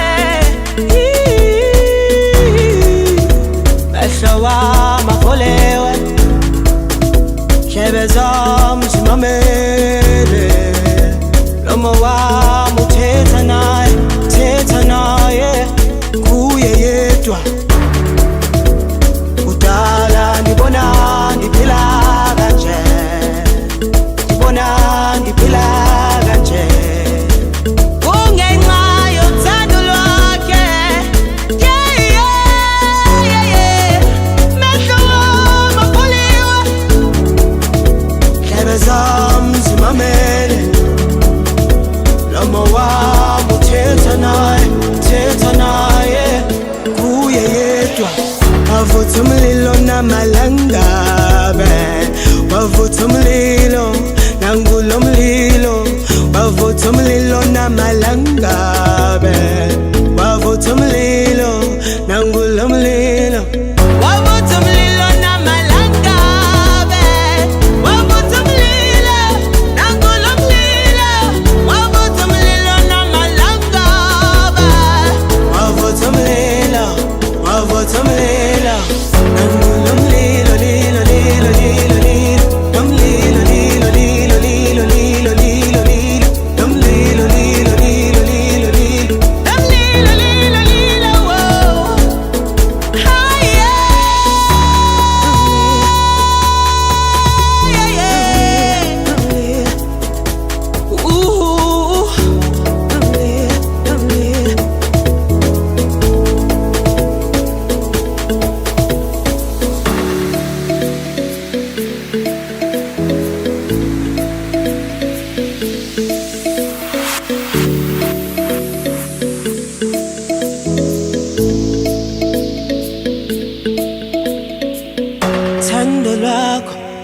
talimili sukumishosha lentando yakho abangaboni sebeyobona mina ngeke ngikwazi ukuvakazela omunye umuntu kodwa ithando lakho mina ngizotshela bane ithando lwakho talimili sukumishosha lentando yakho abangaboni sebeyobona mina ngeke ngikwazi ukuvakazela omunye umuntu kodwa ithando lakho mina ngizotshela bane nangulo mlilo lilo lilo lilo lilo namlilo lilo lilo lilo lilo lilo lilo namlilo lilo lilo lilo lilo namlilo lilo lilo wo haya mlilo na malanga wavuta mlilo nangulo mlilo wavuta mlilo na malanga wavuta mlilo nangulo mlilo wavuta mlilo na malanga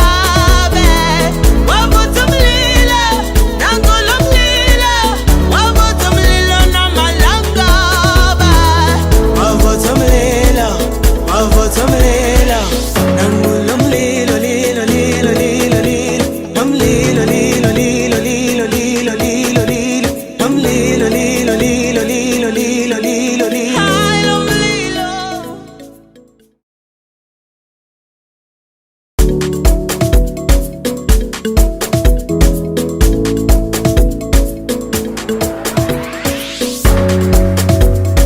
Dala nibona niphila kanje nibona niphila kanje kungenxa yothando lwakhe mehlo wami avolewe ndlebe zami zimamele lomo wami uthetha naye kuye yedwa kudala ngibona ngiphila kanje ngibona ngiphila kanje kungenxa yothando lwakhe mehlo wami avolewe ndlebe zami zimamele lomo wami uthetha naye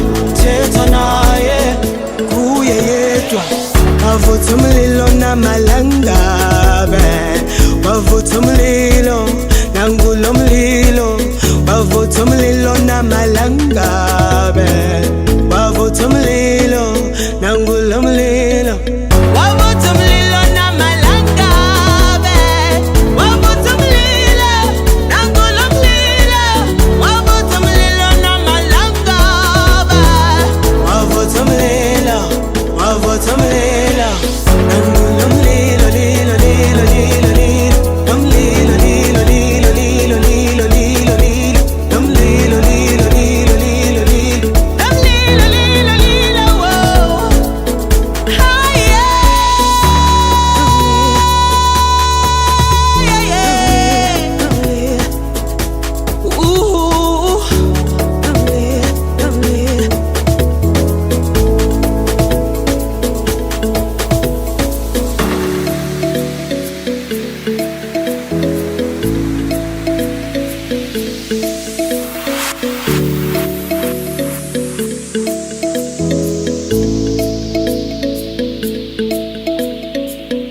thando lwakho talimili ngisukumishosha lentando yakho abangaboni sebeyobona mina ngeke ngikwazi ukuvakazela omunye umuntu kodwa ithando lakho mina ngizotshela bane thando lwakho talimili ngisukumishosha lentando yakho abangaboni sebeyobona mina ngeke ngikwazi ukuvakazela omunye umuntu kodwa ithando lakho mina ngizotshela bane nangulo mlilo lilo lilo lilo lilo namlilo lilo lilo lilo lilo lilo lilo namlilo lilo lilo lilo lilo namlilo lilo lilo wo haya umlilo namalangabe wavutha umlilo nangulo mlilo wavutha umlilo namalangabe wavutha umlilo nangulo mlilo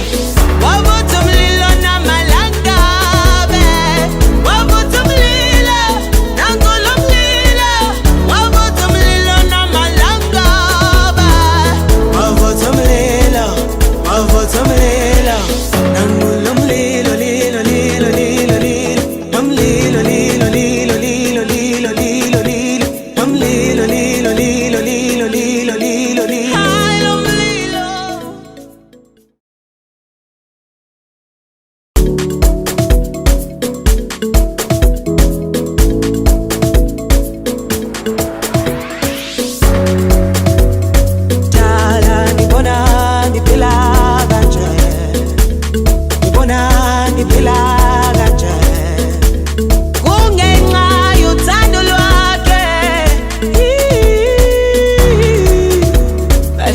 wami afolewe Ndlebe zami zimamele Lomo wami uthetha naye kuye yedwa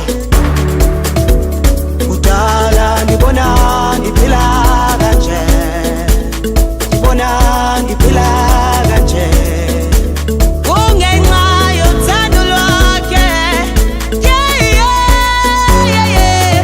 Mehlo wami apholiwe Ndlebe zami zimamele Lomo wami uthetha naye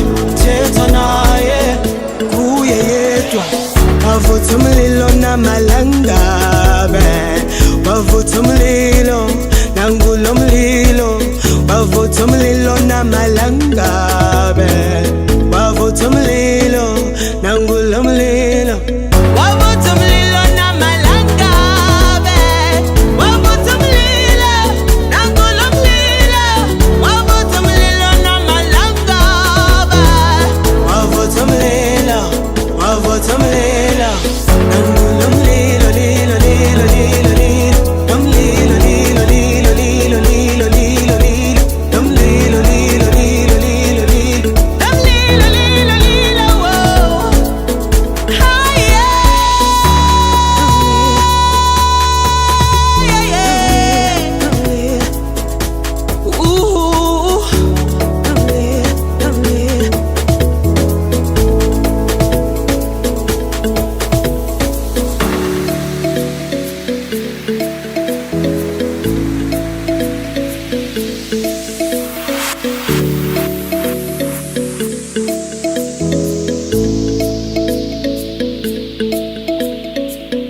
Thando lwakho talimili ngisukumishosha lentando yakho abangaboni sebeyobona mina ngeke ngikwazi ukufakazela omunye umuntu kodwa thando lwakho mina ngizotshela abane thando lwakho talimili ngisukumishosha lentando yakho abangaboni sebeyobona mina ngeke ngikwazi ukufakazela omunye umuntu kodwa thando lwakho mina ngizotshela abane nangulo mlilo lilo lilo lilo lilo namlilo lilo lilo lilo lilo lilo lilo namlilo lilo lilo lilo lilo namlilo lilo lilo whoa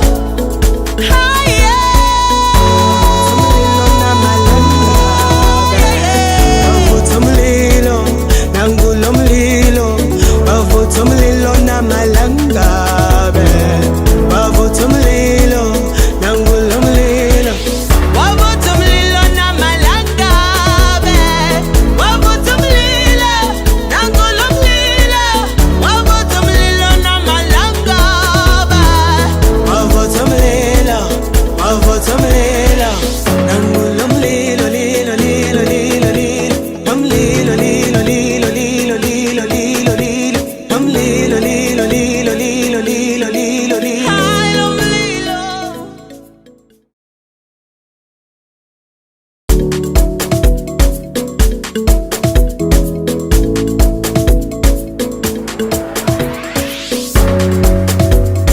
Dala ngibona ngiphila kanje Ngibona ngiphila kanje Kungenxa yothando lwakhe Mehlo wami afolewe Ndlebe zami zimamele Lomo wami uthetha naye kuye yedwa Kudala ngibona ngiphila kanje Ngibona ngiphila kanje Kungenxa yothando lwakhe Mehlo wami apholiwe Ndlebe zami zimamele Lomo wami uthetha naye kuye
uthando lwakho dala imilingi sukumishosha lentando yakho abangaboni sebeyobona mina ngeke ngikwazi ukuvakazela omunye umuntu kodwa uthando lwakho mina ngizotshela bane uthando lwakho dala imilingi sukumishosha lentando yakho abangaboni sebeyobona mina ngeke ngikwazi ukuvakazela omunye umuntu kodwa uthando lwakho mina ngizotshela bane nangulo mlilo lilo lilo lilo lilo nomlilo lilo lilo lilo lilo lilo lilo nomlilo lilo lilo lilo lilo nomlilo lilo lilo wo haya somlilo namalanga bavutha umlilo nangulo mlilo bavutha umlilo namalanga bavutha umlilo nangulo mlilo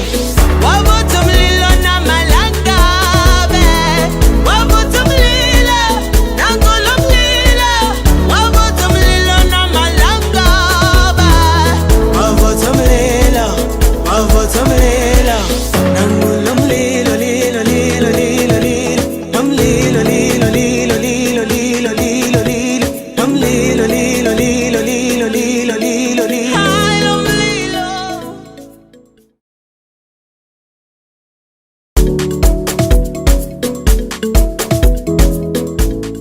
If I want to join any organization, I should check whether they are registered with the Data Protection Commission. Thank you. Miss, what is your take? My take is that Data Protection Commission is to maintain the privacy of individuals or organizations. Thank you.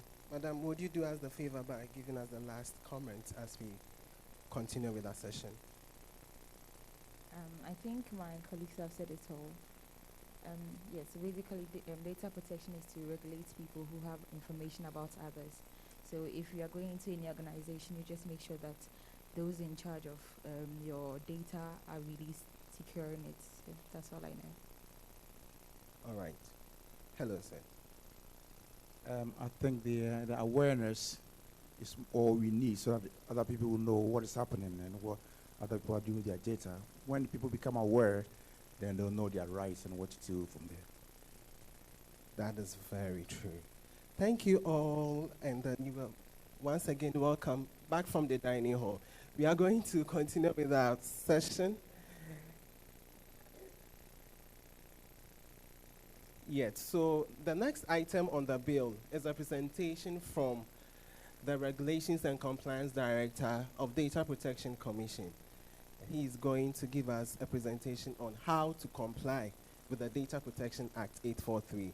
So we've studied on the mandates of the Commission, how the Commission functions, and then going forward, how the registration actually takes place. And so if I've registered, as Mr. Dennis Dakwa rightly indicated, that the registration is actually the first point of you being compliant to the Act. So what are the other things I have to do? And then who comes in to assess, or what comes in afterwards? So we would, with a round of applause, let's welcome Dr. Patrick Lebene to give us the presentation on how to comply with the Data Protection Act.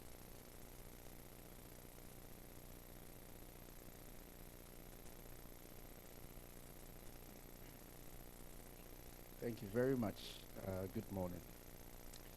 Yes, so as from the we have been hearing a lot about data protection, and I am treating complying with the provisions of the Data Protection Act. By the way, this is what I've been hired to do, so I guess I'm doing my job, right? My very sketchy foundation to this discussion is the fact that the advancement of the human race and the measures of a person's or a generation's development has been measured in different ways. Some time back, it was what caused a person to be called worthy. wealthy, as was calculated on how much land they had. A lot of land, then you are considered as a wealthy person. I guess that's the reason why some generations had to do a lot of battles, fight between people and get more. Okay? All right.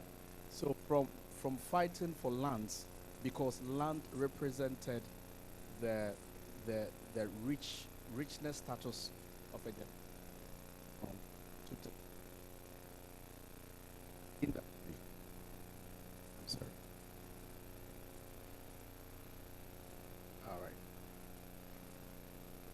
All right.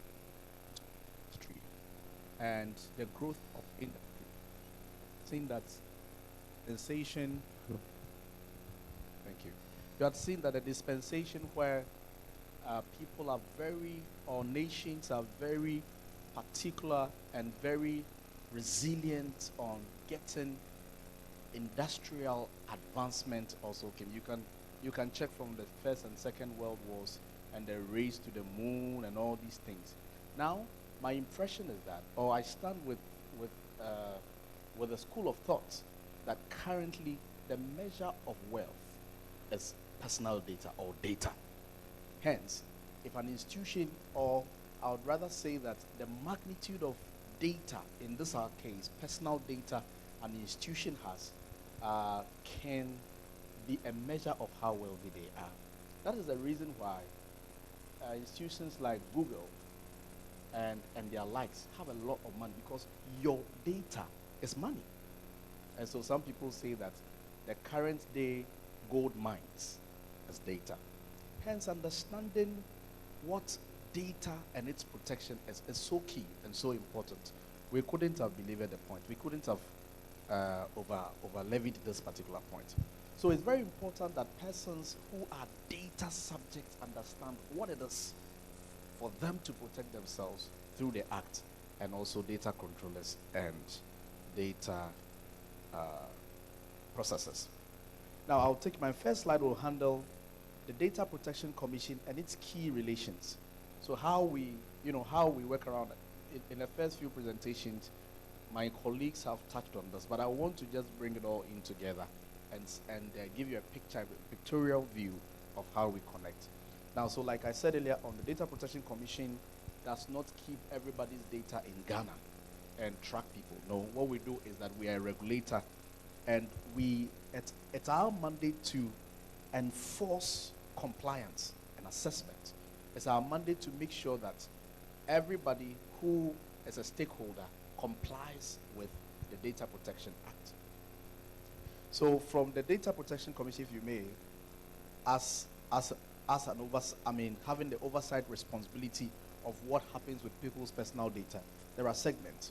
The first, for me, that is very important, is the data subject. That is all of us. In fact, the data protection agenda that we are pushing for all Ghanaians and all persons in our region to understand, it's not a far-fetched situation. It's a situation that binds everybody who has a name. If you have a name and you have an age and you live somewhere and you have a phone number, you must take this very serious. So data subjects, which has been explained, the data controller, which has also been explained, and then the data processor. How do we interact? So it's a responsibility of the Data Protection Commission to make sure that we see to the compliance of the data controller. As it has been explained, the data controller is the person who picks your information for various reasons, whether they're a church or they're a bank or they're industry or whatever, whether it's for marketing purposes or just for statistical purposes, they are a controller. And then the data controller, many a times, employs, if you may, the data processor to help him process the data that he has collected. So how do we all work? The Data Protection Commission makes sure that the data controller and the data processors are up to task. Why do we think you as a data processor, of course I know that some of us are data controllers, but why do we think it's important for the data subject to understand this? It's important because Data Protection Commission alone might not be able, we want to, but one of the best ways we can be able to make sure that data controllers and data processors are in compliance is to drive data subjects to push their controllers to comply. For instance, if I go to a bank and I ask them, have you registered? Are you in compliance with the Data Protection Commission? And they say no. And I tell them, I will not bank with you any longer because my data is not secured with you. Now, it makes our job much more relevant, and it makes it a little bit much more easier. Now, if you as a data subject knows nothing about data protection, and whether people are compliant or not, you are ready to deal with them, then it makes our job much more difficult because they don't see, the controller and the processor wouldn't see any need to comply. So it's very important. So we teach data subjects the rights they have.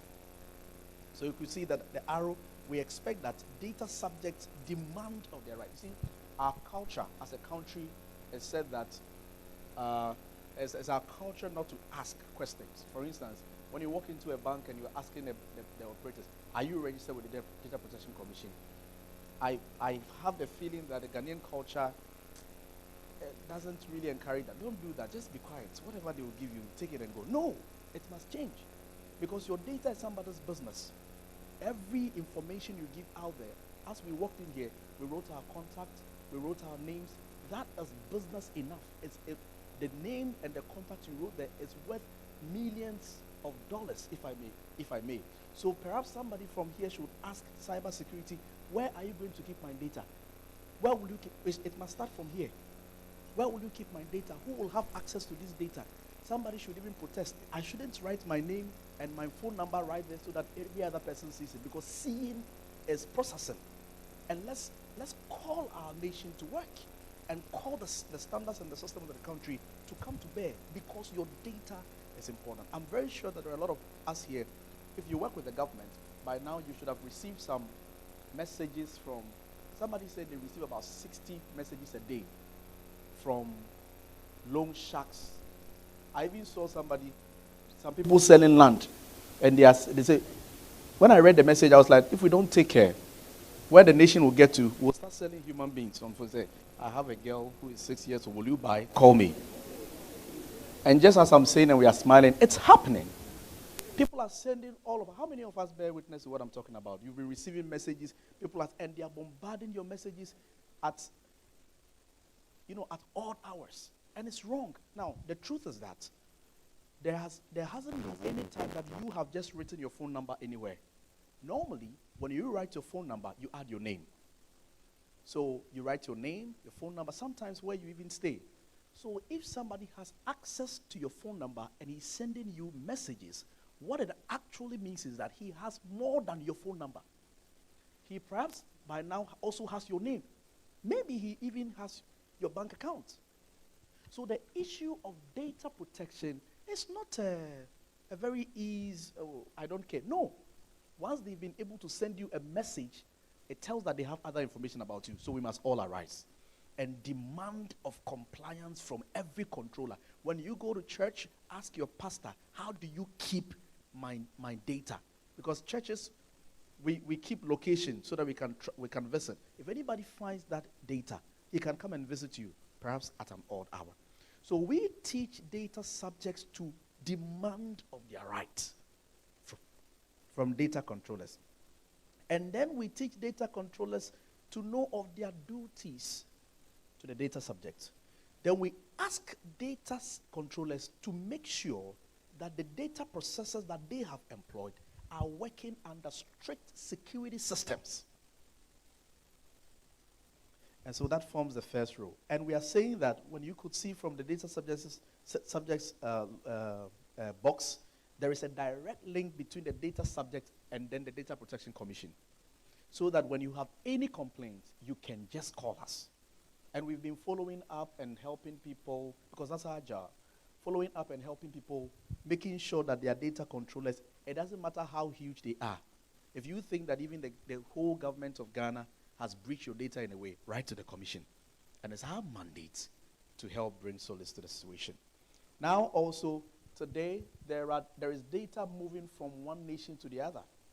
In fact, some of the networks that we use in our country, the servers of the networks are not even in Ghana.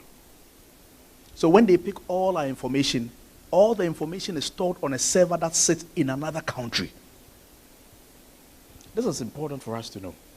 Hence, as the responsibility of the data protection to make sure that when our data are being transferred from one nation to the other, the right things are being done. There are guarantees, there are systems, there are structures that are properly being put in place. Please, let's go to the next slide.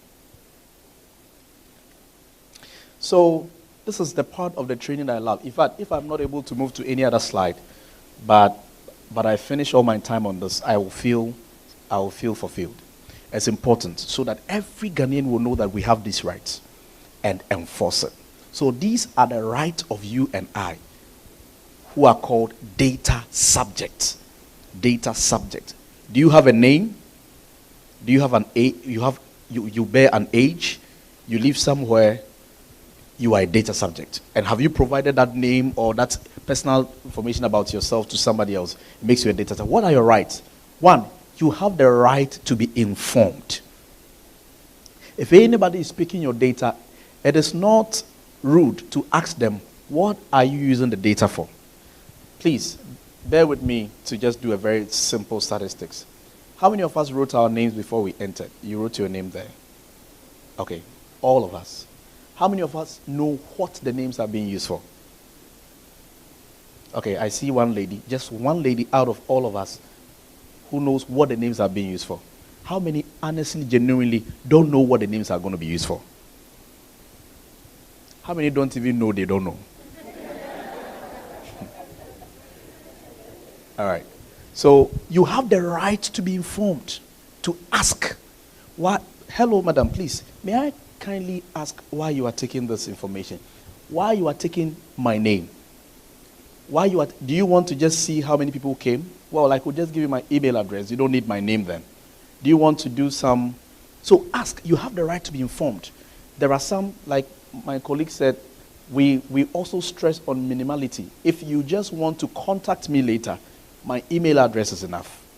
Or just one name of mine, Patrick, is enough. You may not necessarily need my email address and my phone number and my surname and my wife's name and all that. You don't need it. And we are saying that to all Ghanaians and to everybody who is here and out there who is listening to us, you have the right to ask, to be informed. So insist on the right. If the populace will not insist on the right, the Data Protection Commission cannot in itself alone do it. So when you go anywhere from today, when you enter anywhere and your personal data is being required, ask to the minutest detail. Ask, why do you need this data? Why do you need this data? Why should this one be given to you? And if you have any reason to think, this one, I don't want you to process it, you have the right to deny them that data, according to the Data Protection Act. So you have the right to be informed. 2, you have the right to give and or withdraw your consent. That's what I said. Okay, I accept that. I accept to give my name. I accept to give my email address. But because I'm not very comfortable with all the bombardment of messages that come, I don't want to give my number. Please contact me through my email address. It's your right. It's your right.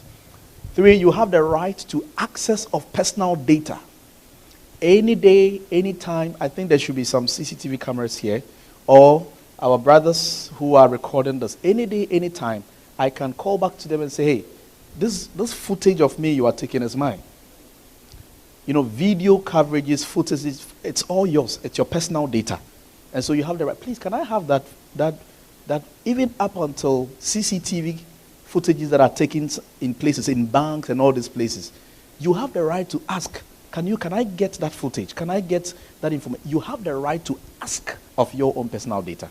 Mm-hmm. So anytime, anywhere you have given any personal information, at least you have the right. Of course, some adjustments would have to come with it because it could come with cost and all that. And the Act accepts that these can come with cost, but at least you must know that you have the right to access your personal information or data you've given out there.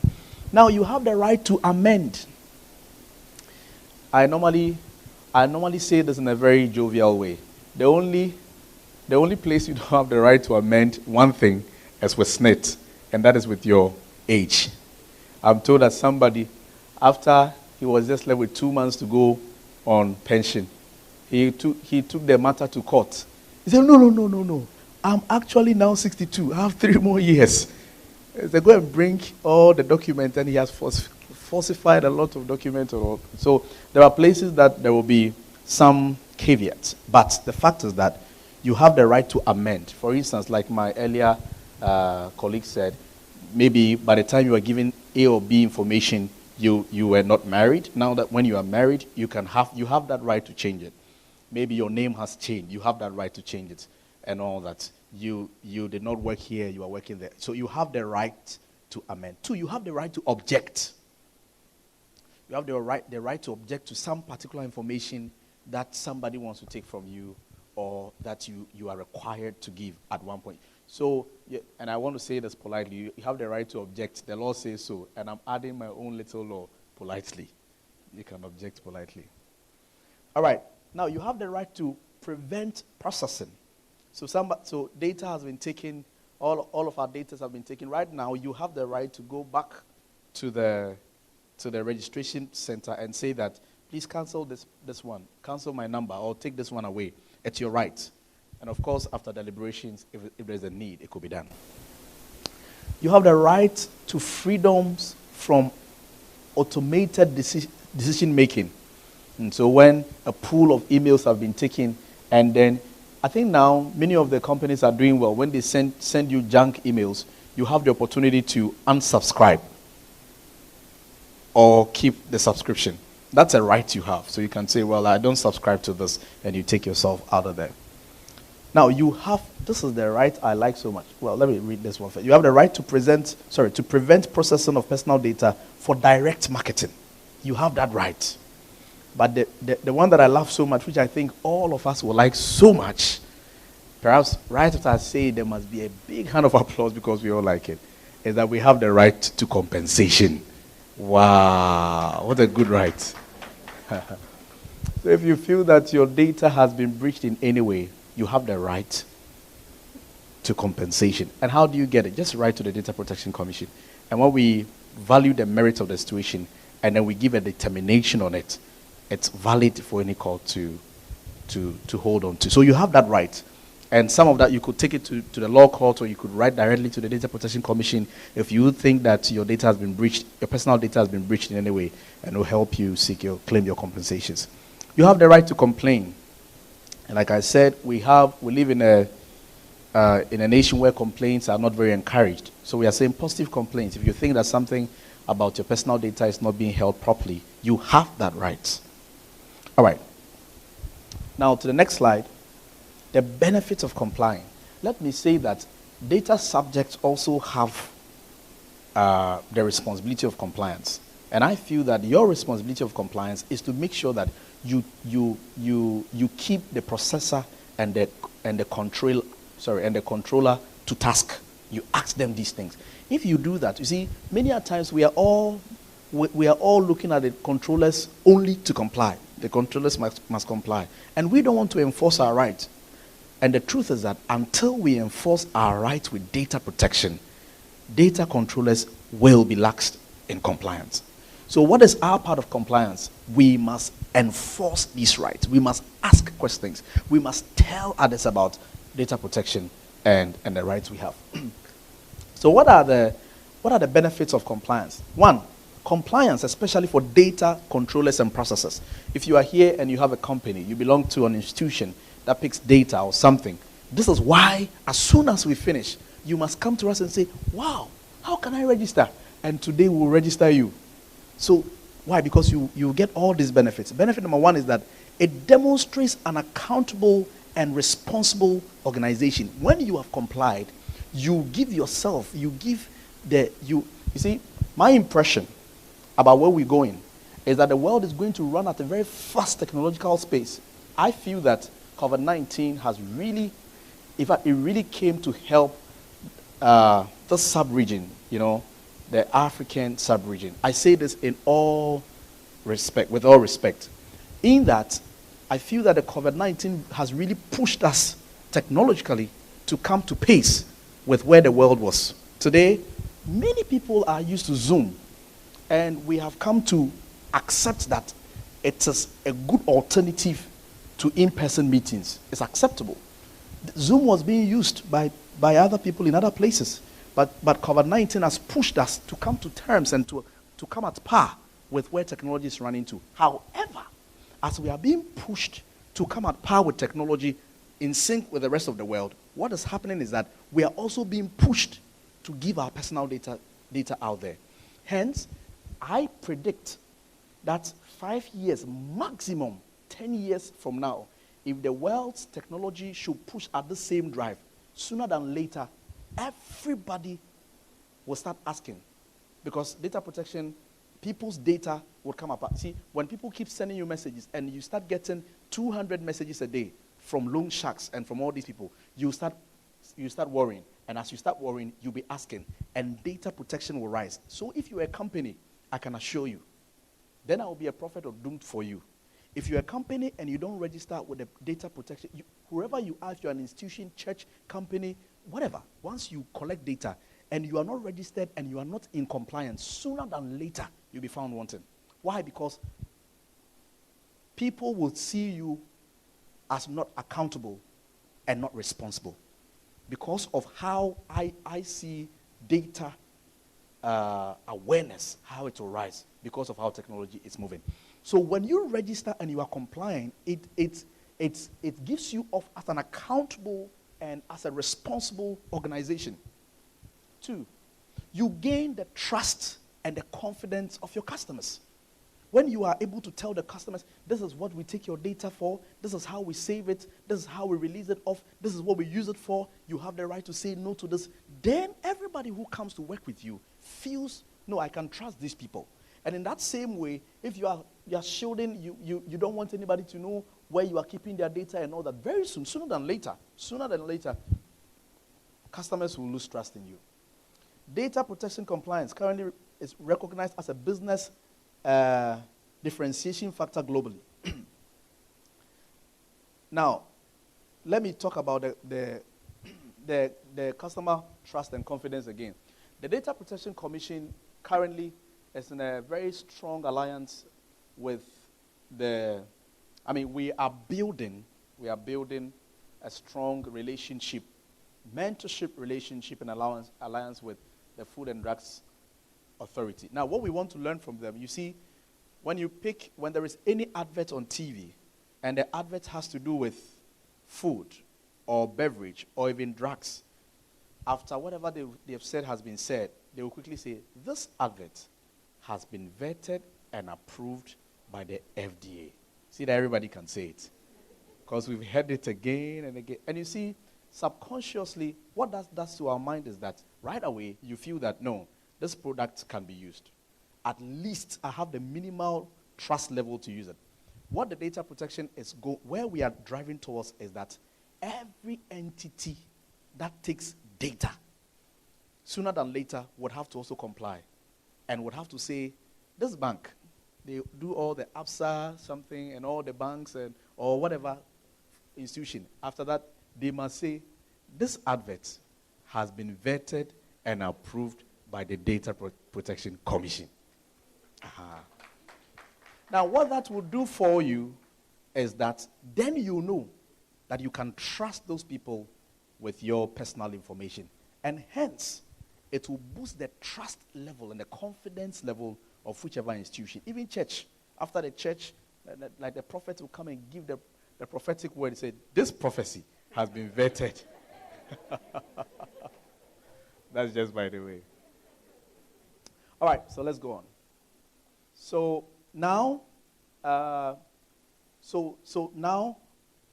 sooner than later, in fact, right now for all banks, the Bank of Ghana will not allow you to renew your license unless you have a Data Protection Commission, unless you are compliant. With all television stations, the NCA is doing the same thing. National Communication Authority is doing the same thing. So when you come in to renew your license, you cannot be able to renew your license until you are in compliance with the Data Protection Act. Last week, the Data Protection Commission signed an MOU, Memorandum of Understanding, with the IAA. IAA means Internal Audit Agency. And our Memorandum of Understanding with them is that every government institution which has an internal auditor. The internal auditor, after data protection have trained them, they will make sure that that institution complies. So sooner than later, like I'm saying, even when you want to gain a contract, just like it is today, if you don't have a TIN number, there are a lot of things you cannot be able to access.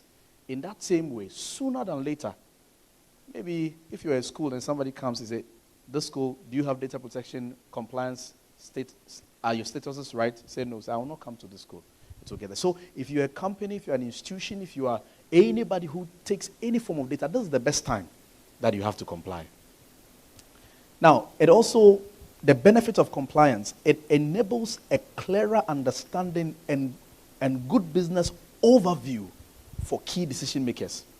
So when you comply, all your board of directors, board members, CEOs have a good overview, because you see, you have a compliance report that you can give to these key decision makers and the CEOs. They can see clearly your compliance report, and that gives them a very good overview of your business. Now, it reflects excellence. Excellence. And excellence is something you can never refute. You can speak against it, but when something is excellent, it's excellent. So registering with the Data Protection Commission reflects you as an excellent institution. Next slide, please. Next slide. Now, there are roles of the data protection supervisor. We've spoken first about the data protection controller, or the data controller, and now we are talking about the data supervisor. So when an institution registers or starts the journey of compliance, which is registration, it is also mandated for that institution to train a data protection supervisor. What does this data protection supervisor do? Or who is this data protection supervisor? One, what they do is that, and this is enshrined in our Act in the section 58, what they do first is to inform and advise on obligations. So every institution, when you pick a data protection supervisor, what the supervisor does is that he informs the institution to oblige. He informs them of their obligations, because you see, the data protection supervisor is a person who has been picked from an institution and has been trained and certified by the Data Protection Commission. So you are picked, you come to us, we liaise with our stakeholders, and then we train you. We give you a full-fledged training, and then on top of that, certify you. So it's just like somebody who is an accountant, and then somebody who is a chartered accountant. What the data protection does for you, if you're a data protection supervisor, is that you rise to become something like a chartered accountant. Now you are a certified data protection supervisor. And again, you see, because data protection will increase, certified supervisors, it will create a new job area for certified supervisors. And so the responsibility of the role, or the responsibility of the supervisor, is to inform and advise their institution on obligations. Two is to monitor compliance.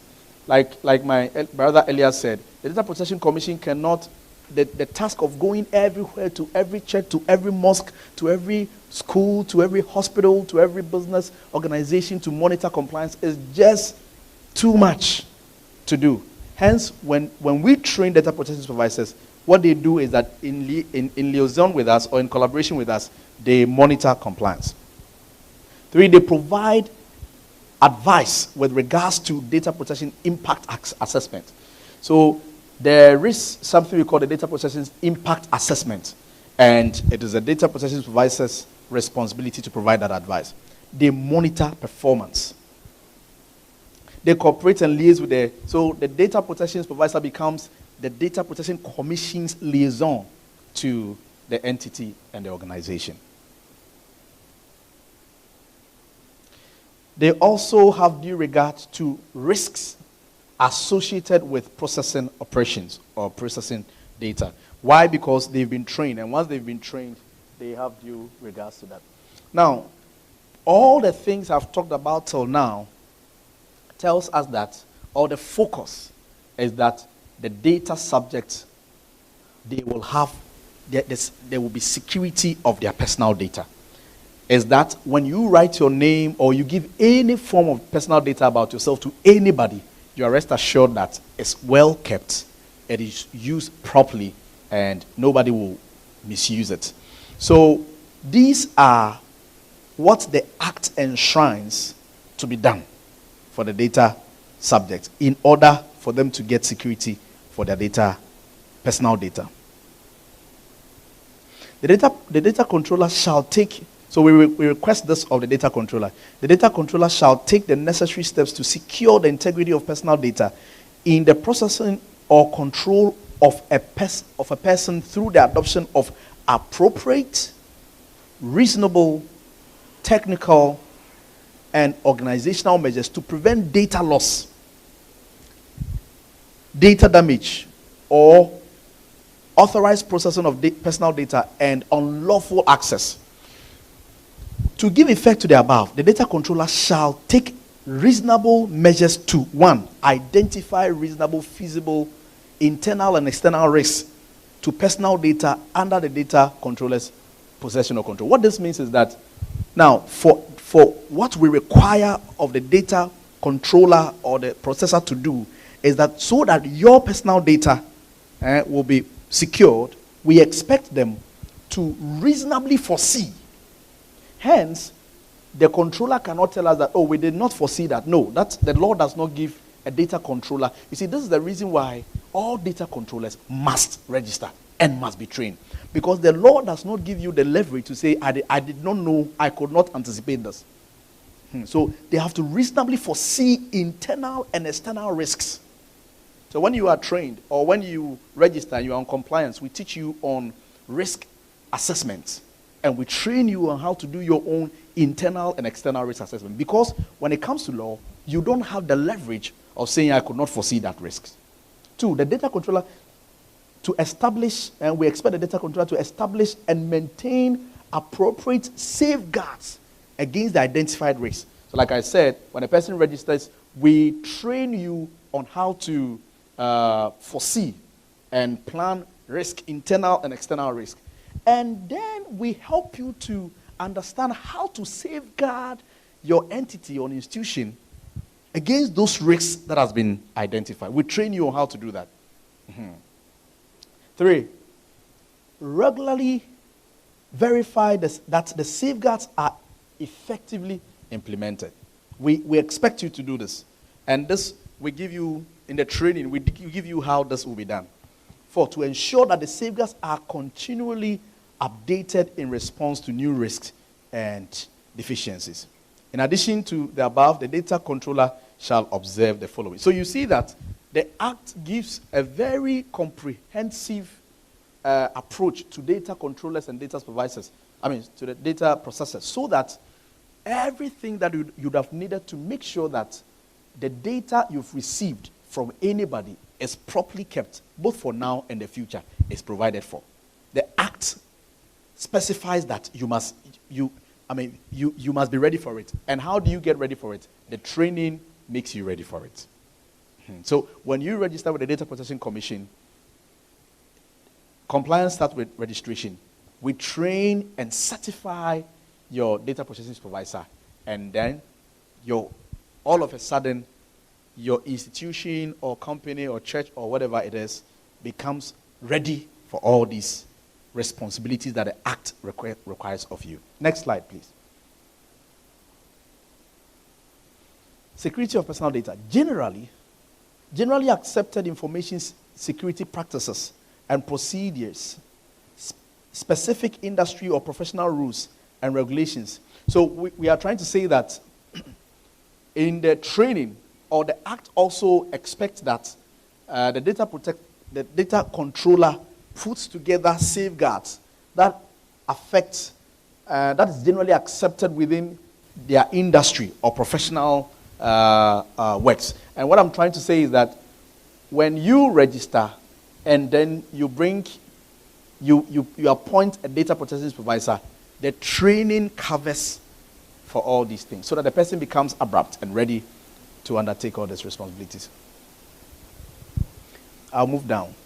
A requirement for data controllers and processors to implement a level of security appropriate to the risks, including all this. So the Act also mandates that data controllers and data processors implement different levels of securities that covers and ensures confidentiality of people's personal data, the integrity, and all for all the available systems. Now let me come back let me bring you back to book. My point is that when a person registers, the institution registers, it means they start to comply. And as part of compliance, there is training and certification for the data protection supervisor, and then general awareness, which provides you with all that you need to secure the personal data of the people whose data you are holding. Next slide, please. So we have security of processes. And this one, it also ties in. In fact, a lot of this information is supposed to help you to understand that, and if you're a data subject, you will understand that the nation has really catered for the safeguarding and the safety of your personal data. Hence, it is now our time and our responsibility as data subjects to insist that whichever institution or organization we are interacting or dealing with complies. Because when they comply, even their processes, how the technology they use, how they recycle the retention of data and all that also complies. The processes of processing data will all be compliant. Finally, let's finish it up. All right, so to conclude, I want to say that, again, data protection is a now situation.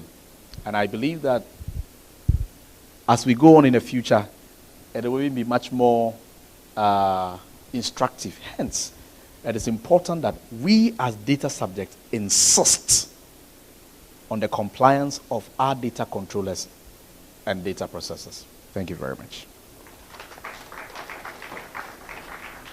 Thank you very much, Dr. Patrick Adonu Lebene. I wish to borrow your own words. This is very powerful.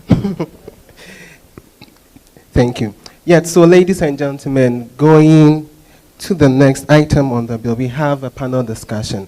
But then before the panel discussion, we would want to open up that if anybody has got any question concerning the presentation Dr. just did, we will open up for you to do so.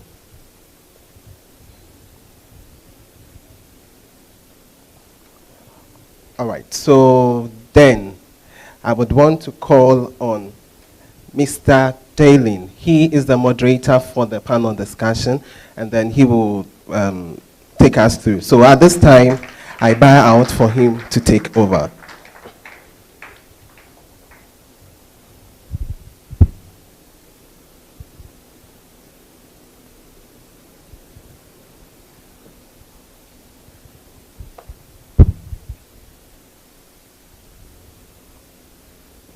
Thank you very much.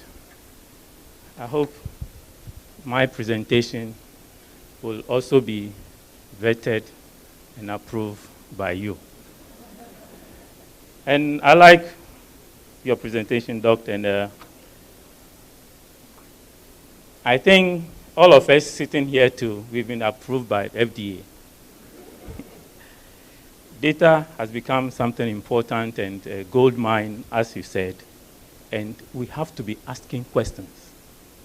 We have to be asking questions. A driver was looking for a job and was called for an interview. And the name is Opon Ajekum, Oklam. Opon Ajekum, the title Oklam. Then you ask, what is Oklam? Who knows Oklam? Ofuansi Kokobe LA Middle School Living Certificate. How do you know this? Please ask questions. This panel discussions on cyber security, the effect of COVID-19, on privacy and data protection. I have with me the discussions. Members, let me call them to join me here so that we start. And I promise you, we'll just use 1 hour as we are already late. So just an hour, we will finish everything. But the first 30 30 minutes, they will do the talking, and the rest of the 30 minutes, you will be asking questions.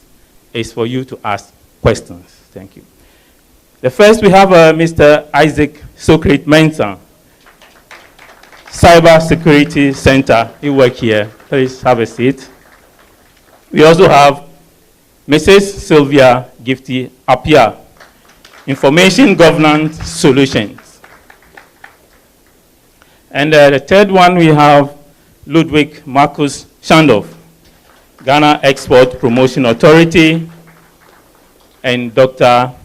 Kwamna Osudankwa of WAMSIS. Yes. And the fifth, you, the audience, so you are also part of it. Thank you very much. The topic for today is maintaining privacy online in the era of COVID-19 and the effects, that is what they will be discussing, of COVID-19 on privacy and data protection across institutions in Ghana. I'm sure some of you are having your own institutions, and what have you done during this COVID-19 period? My take is, in the response to the effects of COVID-19, several institutions in Ghana are leveraging on telecommunication to reach out to customers and maintain business interactions. Institutions have increasingly adopted remote working, virtual conferencing, online transactions are also increasing, and there's a lot of application apps for contact tracing, collection of health data. There's facial recognition, temperature checkpoints, camera footage, as he said, devices, all of them connected to the internet, collect mobile phones, and other necessary equipment to a secured virtual private network for remote work. What is the risk of somebody working from home? You know how we behave when we are at home. Are we safe to give our data to somebody to work from home? These are some of the questions I'm expecting you to ask. What happens when COVID-19 is over? You have collected my data. What are you going to do to those data? Give to us. These and many reasons why the National Cyber Security Center, in collaboration with the Data Protection Commission, organizing this workshop on maintaining privacy online in the era of COVID-19 and to ensure you, the general public, the best practices for cyber resilience and compliance. Let me now introduce my panelists. Have Mr. Isaac Socrates Mensah. He is with the National Cyber Security Center and an officer with the Computer Emergency Response Team. So, Emergency Response Team. He's responsible for handling and analyzing incident reports through various points of contact launched by the Ministry of Communication. Mr. Mensah, there are a lot of scammers. There are a lot of websites, CDC websites, Ghana Health Service, fake websites. Somebody just sent me a text message that I have won something like $2,500 on a promotion. I should click here and enter my personal information and the bank details. Are we secured? National Cyber Security Center, securing Ghana's digital journey. Are we secured? Mr. Mensah, you said you are also in charge of incident report. Where can they report? Which incident should they report? The next also is Mrs. Sylvia Gifty Apia. She holds master's degree in cybersecurity and management from University of Warwick, and also a certified information practitioner, certified data center, data protection supervisor, Ghana, certified information implementer and auditor for ISO 27001, and has a 25 years working experience in data protection and cybersecurity, mainly in UK and also recently in Africa. Currently, Sylvia is the CEO and the lead data protection consultant of Information Governance Solution. Has trained over 250 certified data protection supervisors, practitioners, including me, on behalf of the DPC. Sylvia has a lot, and I think she has also worked mainly in UK and also in Ghana, and has experience in the data GDPR, and design and deliver data protection, compliance, and registration for the Commission under the e-Transform project of the Ministry of Communication. Gifty, what is the assurance you can give to us? Compliance is what the doctor said. We are all here, Ghanaians. Should we comply to personal data collection and storage? Ludwig Marcus Shandorf holds a bachelor degree in computer science from University of Ghana. He currently works with the IT and Multimedia Department as an Assistant Export Development Officer at Ghana Export Promotion Authority, where he manages and maintains user applications, users, and data security and network connectivity across the regions. Ludwig, registration of exporters. These are some institutions that we have a lot of people registering. Credit bureaus. There are various softwares and apps that you have on your online. Should we trust those applications? And the last is Dr. Kwabena Osu Dankwa, holds 2 postgraduate research fellowships from University College of Dublin, Ireland, and Oxford Brokers University in Oxford, UK, and also worked as Senior Scientific Officer at Oxford Expression Technologies in Oxford, UK. He also once lectured at the College of Health Science at KNUST, and also a modular pathologist at the Department of Pathology of Konfanochi Teaching Hospital in Kumasi.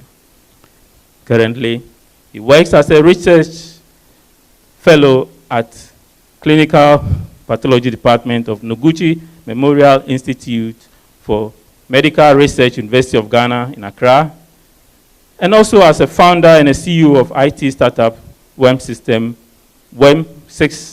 Company Limited.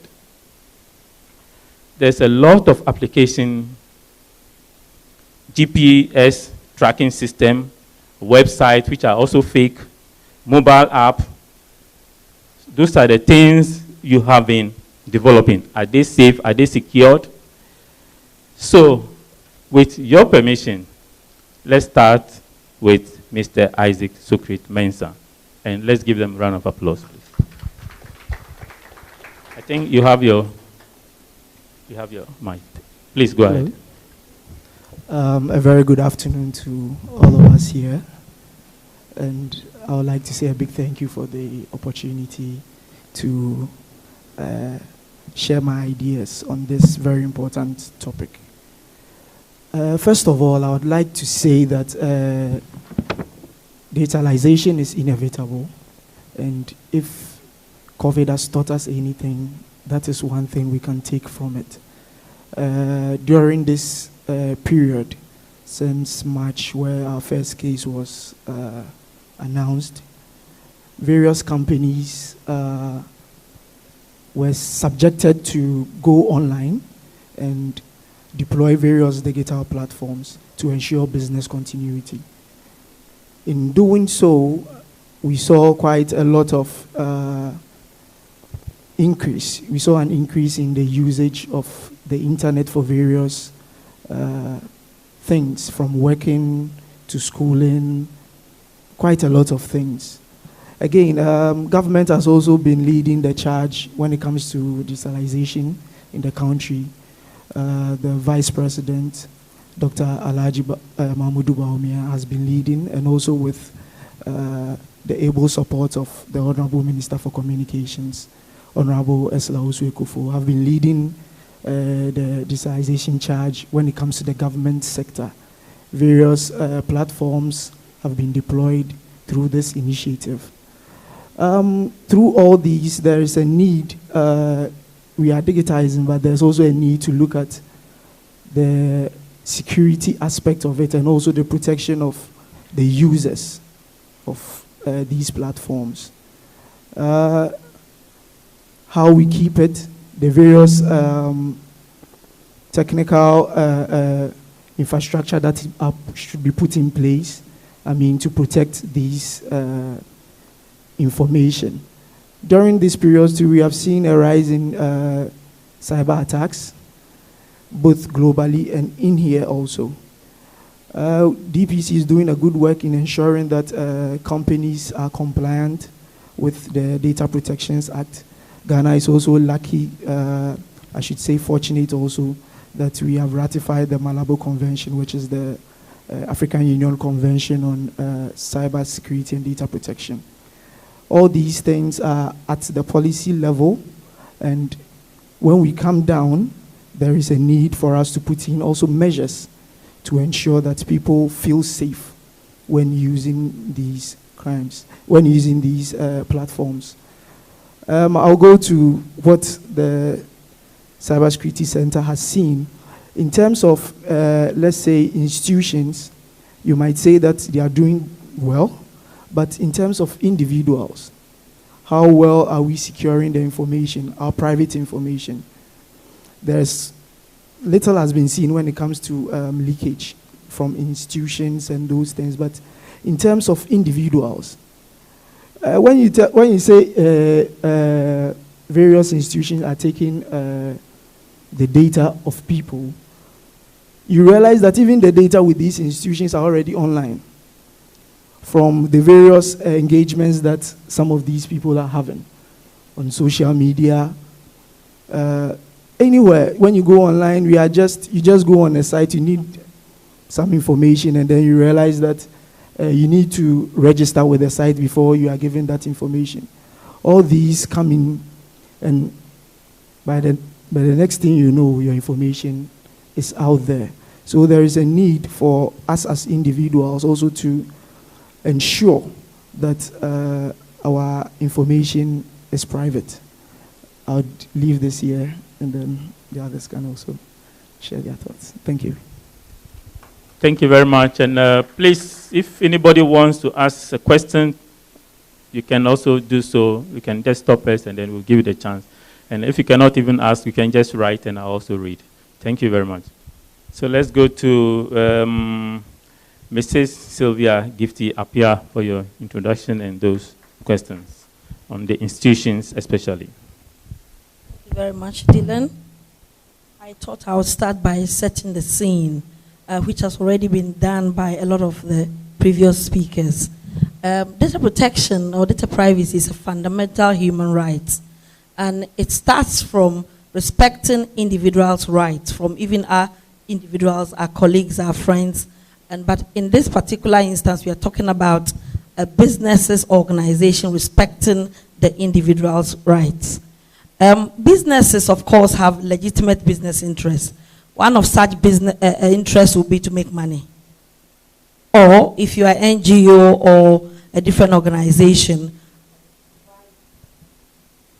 to provide services as a social responsibility or as a corporate responsibility. And that involves processing people's information. Now, personal information, as we've heard throughout the sessions or personal data. It is the fuel that runs on the engine of businesses like myself, or I should say information governance solution. Our business exists to train, to provide data protection services, and we cannot do that without your information.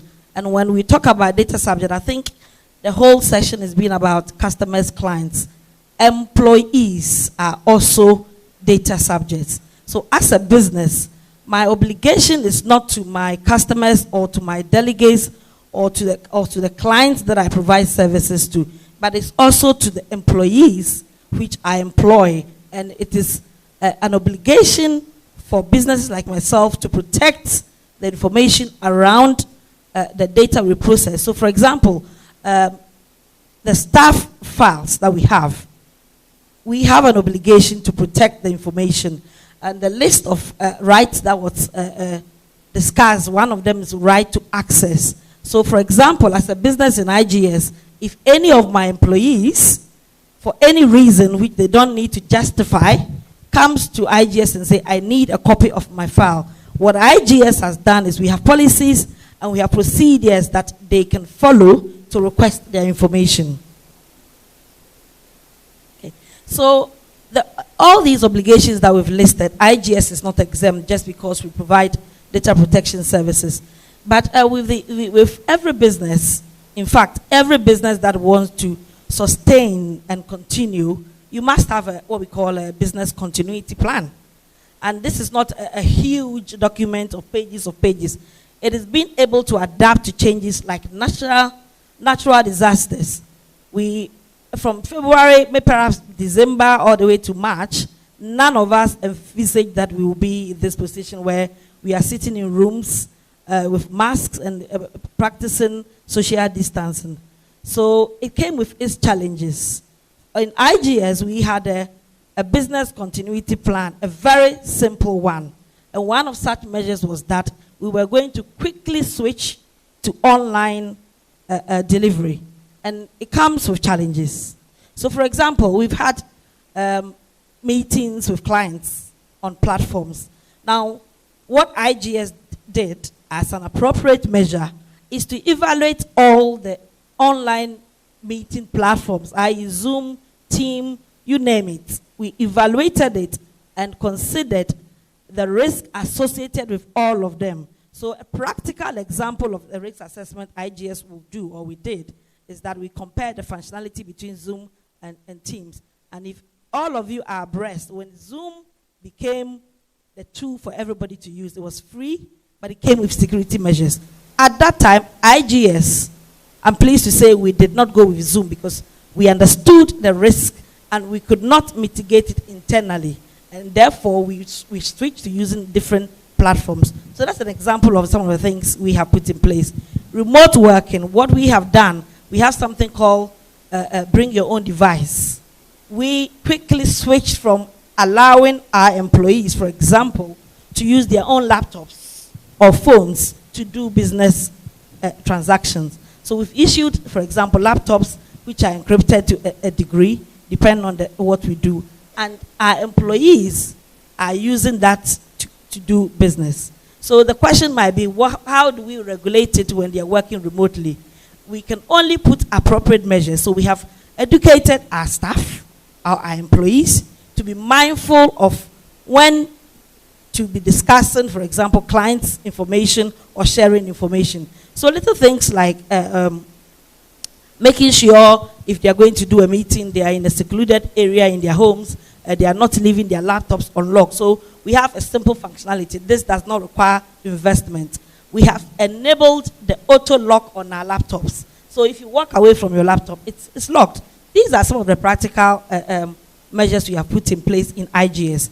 But it doesn't come with challenges. There are a lot of challenges, like some of our clients. The biggest challenge was the shift to going into a client's premises versus doing it online.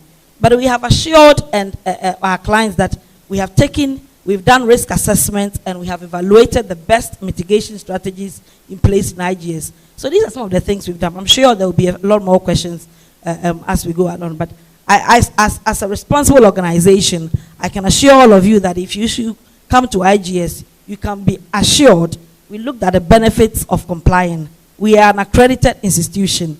That alone tells you that IGS, we have to go through a rigorous compliance assessment with the commission. So that is the assurance we have at the time we submitted the report, and we continuously monitor that compliance level. So that's some of the things IGS have done. But the implication on the whole is shifting from face-to-face to online and looking at the challenges and making sure our employees are abreast with how we are going to do our business. And these are some of the challenges and how we have addressed it.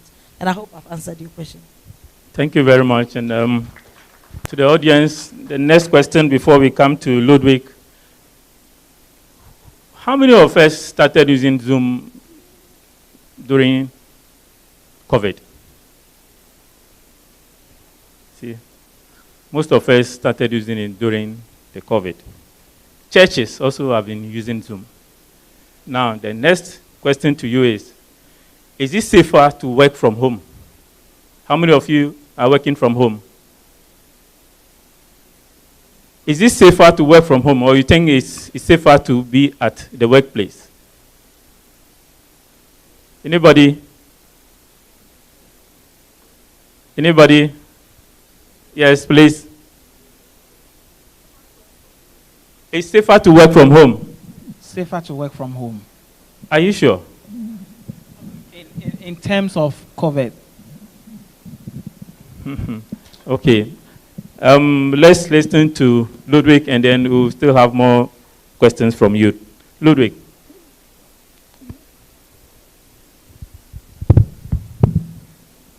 Good afternoon to everyone.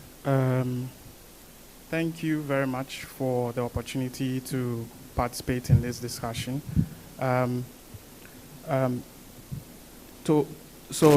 Straightforward to your question concerning applications with our clients, that's the exporters that register with us. Currently, most of us work from home. We run a shift basis, and sometimes we work from the office. Now, what this does is it doesn't really create a secure environment. Therein, I'll disagree with a gentleman who said it's safer to work from home. Because let's say you are working from home, unless your room is soundproof, if you are giving up some information, whoever is around you will hear whatever you are saying, and definitely you are going to give some personal information on the platforms that you'll be using. Now, for Ghana Export Promotion Authority, before we even started this virtual conferencing and all that, what we did was we ran a risk assessment based on the applications that are available for video conferencing. And we found out that Microsoft for Teams, that's Microsoft Teams, is one of the safest. So we actually didn't go with Zoom. We went with Microsoft Teams. If for our regional offices, if there's, let's say, we have this thing we call a DEBA, that's like a staff meeting. So if there's a staff meeting or we need to have a conference with some of the exporters, we use Microsoft for Teams. And we being the host, we are able to give you a link, a secure link.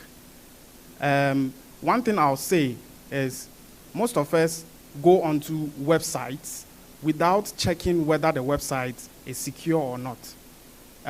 There's a way to check that. When you go to a website, there's a first,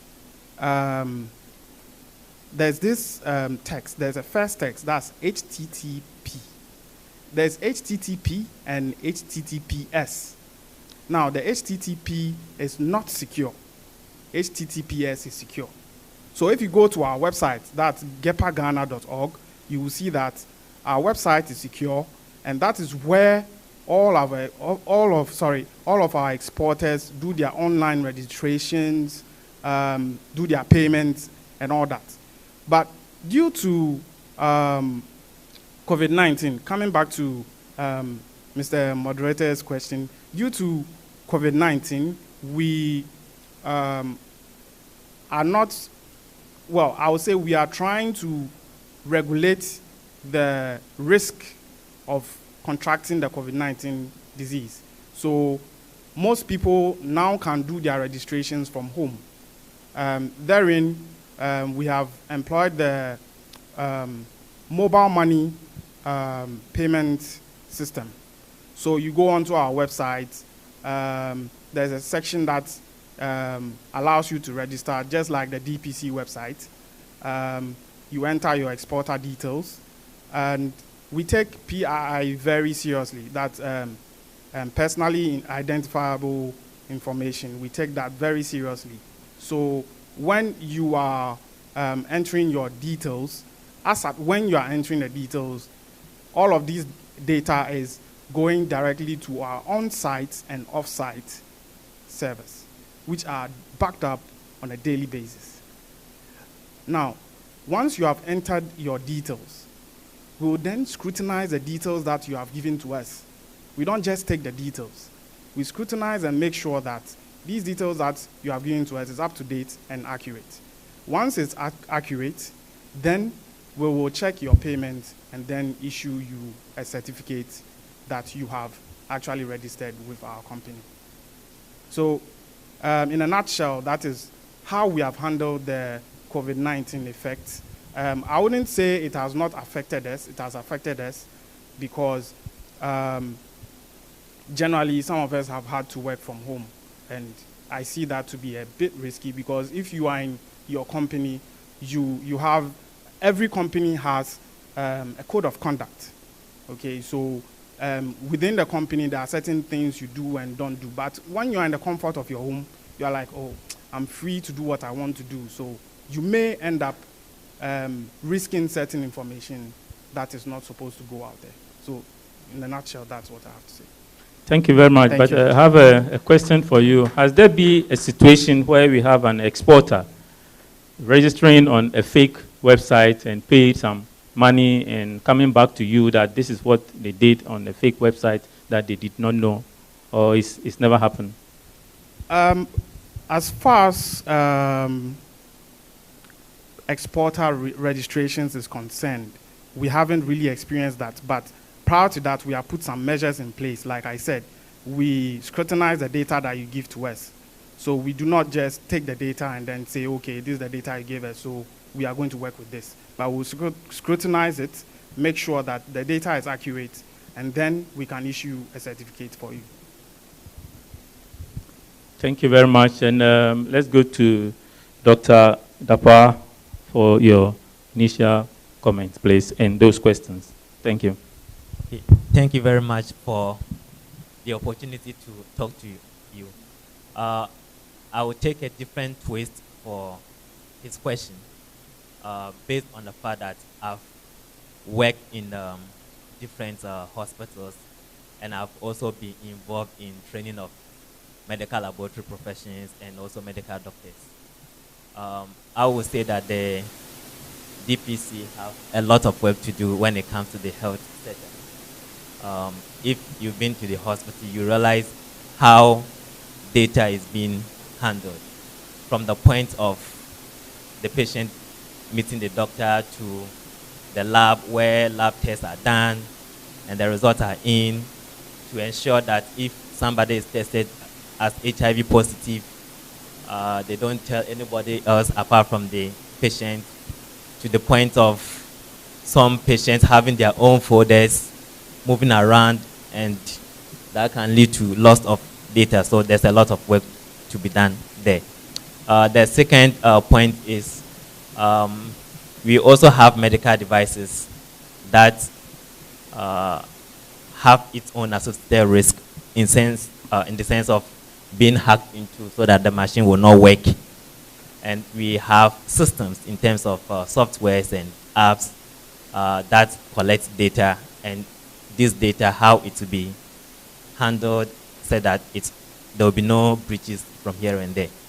Our company, we are interested in developing healthcare systems, and we've so far launched one. You were about to launch the second one, that is the mobile app, and I will thank Madam Sylvia for the good job she has done. I think last 3 weeks we had a program, and I was one of the participants. I learned a lot. It was a sober reflection for me. Even though I had read around privacy policy, data protection, and what have you, but during that program, I learned quite a lot of that. And that made us to go back to the drawing table to look at every step of the software processes where there's a potential for breach or risk or what have you. And even last night, I slept around 1 a.m. because you were still working on that. So the software, if I could have used this opportunity to talk about, is a software that you can use to do anything concerning health for humans and animals. So you can use it to order for drugs from pharmacy shops, book an appointment with a GP, book an appointment with a physio, what have you. If you'd want to have the physio to come to your house, or for you to go over there, if you want your vet to have a look at your pet and what have you. So it's a huge platform, and it also involves collecting data, because before a medic can have a proper diagnosis with you, he or she needs to know your medical history, whether your age, your blood group, whether you have hypertensive, family, medical conditions, and what have you. And based on the data that you'll be gathering, we have to have a lot of different encryption protocols. Should you take any mobile app, take WhatsApp or what have you, the moment you turn on your phone, you can easily click on it, and it's not ask you for any password or what have you, so you just have access. Should we have a similar mobile app for health, whereby the person has his or her medical conditions, maybe the person is hypertensive, HIV positive, or what have you, and somebody gets access to the mobile phone and turns it on, and just the person will know that, okay, Mr. So and so is this and that and that, and the hacker can use it for so many reasons, as a form of blackmailing and what have you. So we are doing a lot of work to ensure that we do the right thing, and by the close of the month, we should be able to launch. But as Doc said, I would also encourage anybody over here to have the DPC certification, because when we launch the first software, which is for the healthcare providers, the pharmacy shops and the clinics, one of the advantages we have the competency to safeguard the information that we get from you guys. And I think it's a win-win situation. Personally, I do get a bit scared about having a software or a mobile app being hacked into and having sensitive information out there, which could derail your company's vision and the image and everything. So I don't know if I've been able to answer you. Yes, I still have questions for you actually, but okay. Your application, you said it's designed, and I think I'm happy that you are saying that with the assistance of Sylvia. So that is what you've been calling privacy by design by default. So if you start with all those protection from the onset, that is how you achieve it. But I don't know whether the audience would like to book appointment online and allow the doctor to come to the house.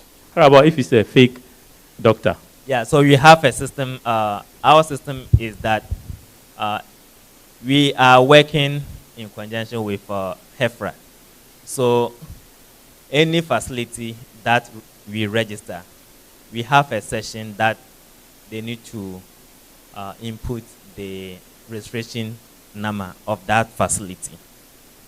We then later have to cross-check whether it's a genuine facility or a fake one.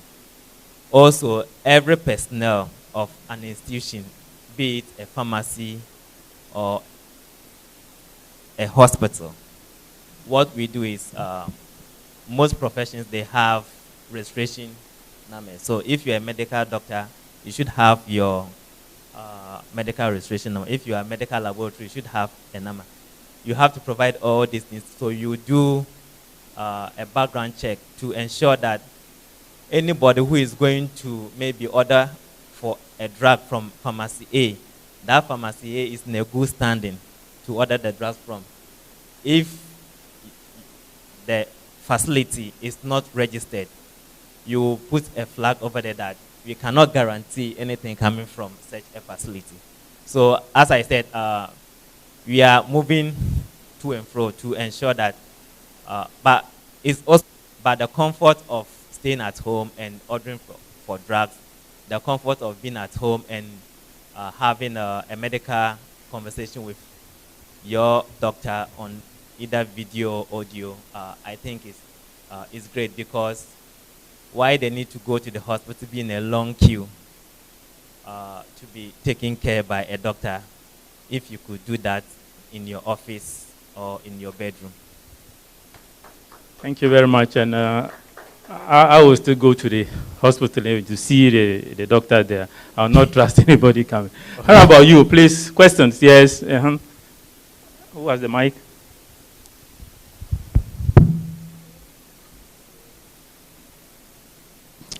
A Zoom mobile application, and I wanted to find out what are the security requirements to check by data subjects before you use one, maybe a data subject use Zoom or Microsoft Teams, and if any indicators that you can advise a data subject to check before you embark on such an application, and the difference between using a mobile application with a Zoom as well as maybe a web application, if you can advise us on. Thank you very much. Sylvia, please, before you go on, any other one related? Let's take two, then you can answer them. I speak as we'll take the other one before you come in. Yes, thank you. Thank you very much. I think you spoke my mind. I mean, so that question is gone. But the first speaker, I think in his submission mentioned that companies and organizations have done well when it comes to data protection, but not as much as it has been done when it comes to the individuals. So my question is practical examples of ways that individuals can take charge of protecting their data or protecting themselves as far as online usage of going online is concerned. So if you can give us practical examples of things that we should do to protect ourselves. Thank you. That is the duty of the individual. Okay, so let's have Gifty first. Yeah, thank you. Okay, I think going on Zoom, I'm not here to critique Zoom on the security features, but we all know you can have a free account. We also know, for example, when you're joining Zoom meeting links, these links are public and the passwords are put on the flyers. So, from our perspective, for example, if we have to use a Zoom for a meeting, there are extended functionalities that needs to be enabled.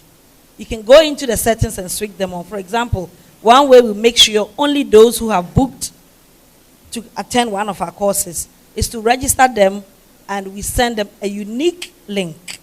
If you give the link to somebody else, the person appears as if it's the same person. So, for example, as an institution, how I can check there's somebody else in the room, so prompts me that the security issue is that we've got two people of the same name.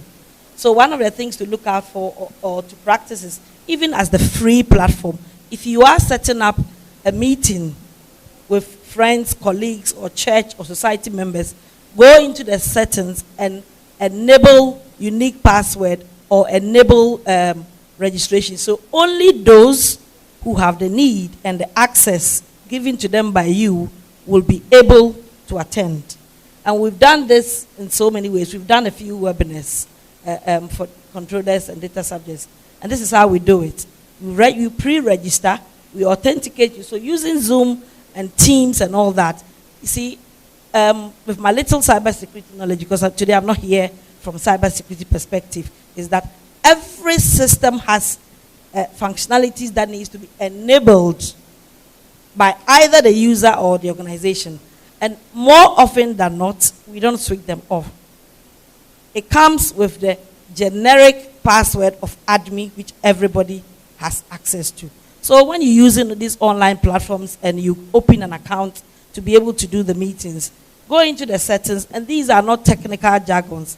They are on and off buttons or checkboxes. So from a user perspective, these are some of the things you need to look at. If you are joining meetings that the password and everything is out there, I am not saying don't join, but be mindful that anybody else can be in the room listening. And the other thing you need to be mindful of is when you are switching on your videos and all that, if you don't want to share your photos, don't switch it on by default. So these are little things you can do, but I'm not here to critique anyone too. I think my earlier submission was that we did a risk assessment.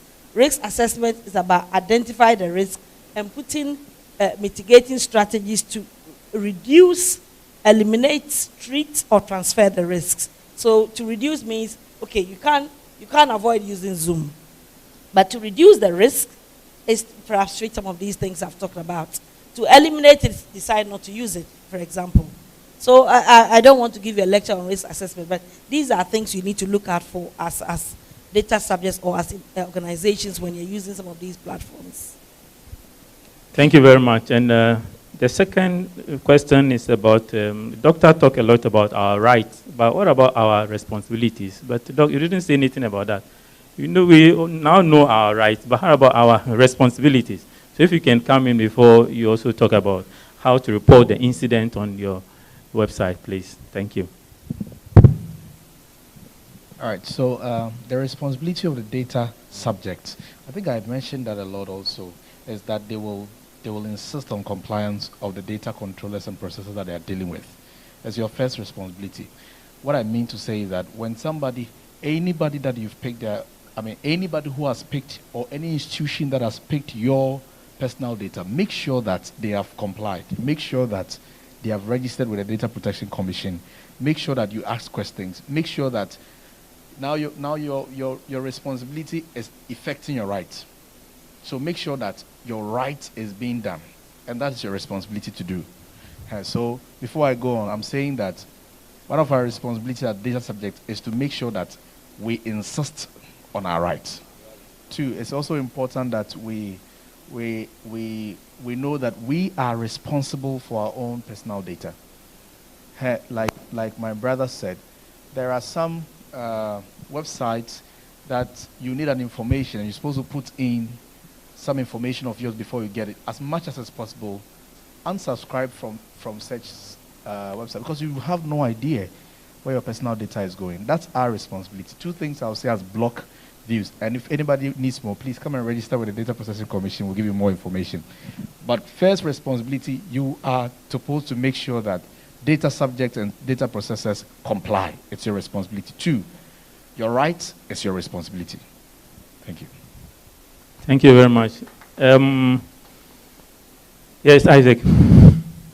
To answer my brother's question in terms of individuals, I would say that when it comes to the information security chain, the user is the weakest link, because we can put in all the technical measures and everything, but it is up to the user to ensure that these things work.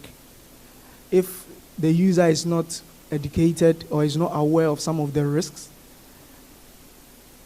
I'm telling you for sure that it is going to happen. There will definitely be an attack. So the users have a big role to play.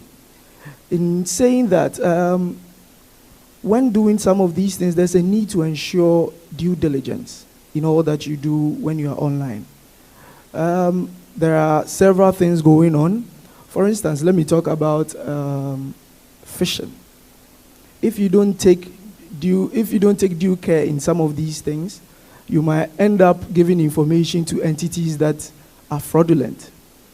There are several instances that I can cite, and also reports that we have received at the center. We have various banks whose websites have been cloned. If you don't really take a good look, you might think it is your actual bank's website. You log in with your details and they redirect you now to the actual bank's website. By then, your data is already gone. They might even you might see a U in the original one, they make it a V.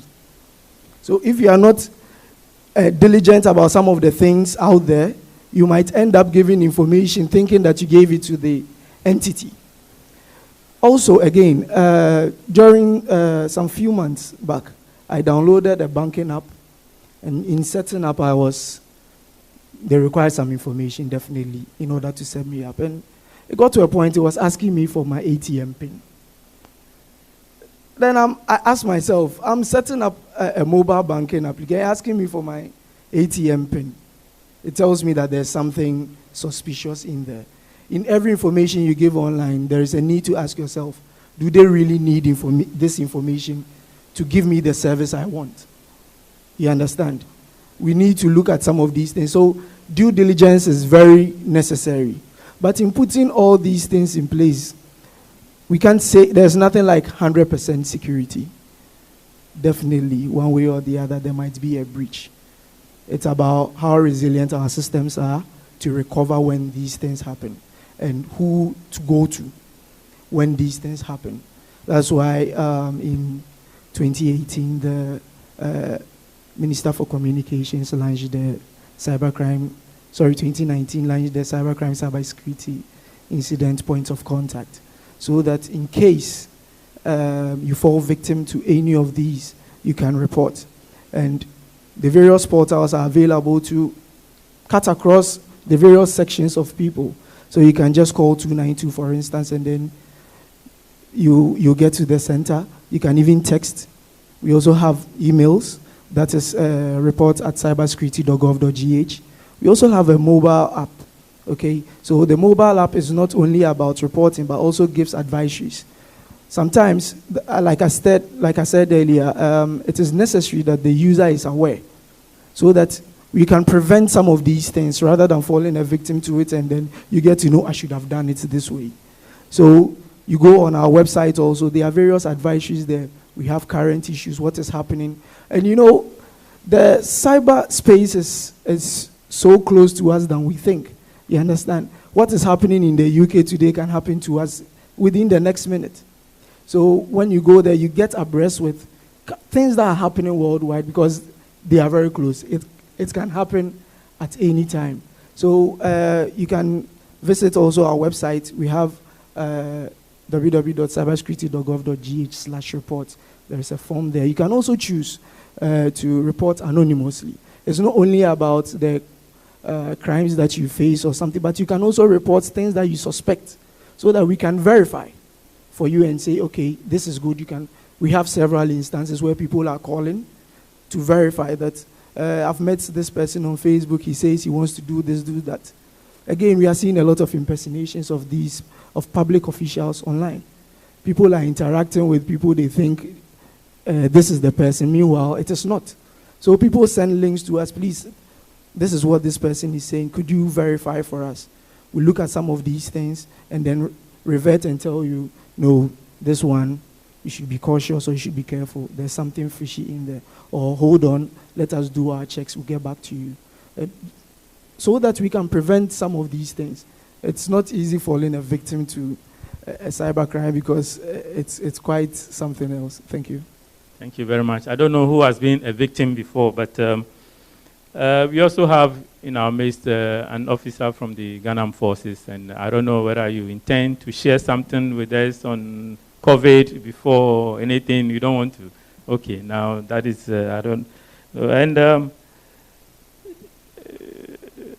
Doc, I was going to ask you a question, but let's ask Anybody, any questions? We still have 16 minutes to go. Sorry, 14 minutes to go.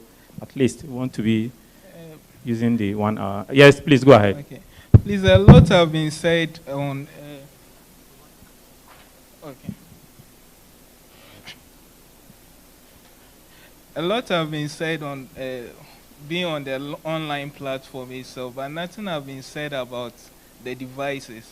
There are some devices that may contain malware that when you connect it to your computer, they save your data and they may send your data to some service providers. And I want to know what will be done about that as well. I think that is also another important point. That yes. Any other question before we answer that?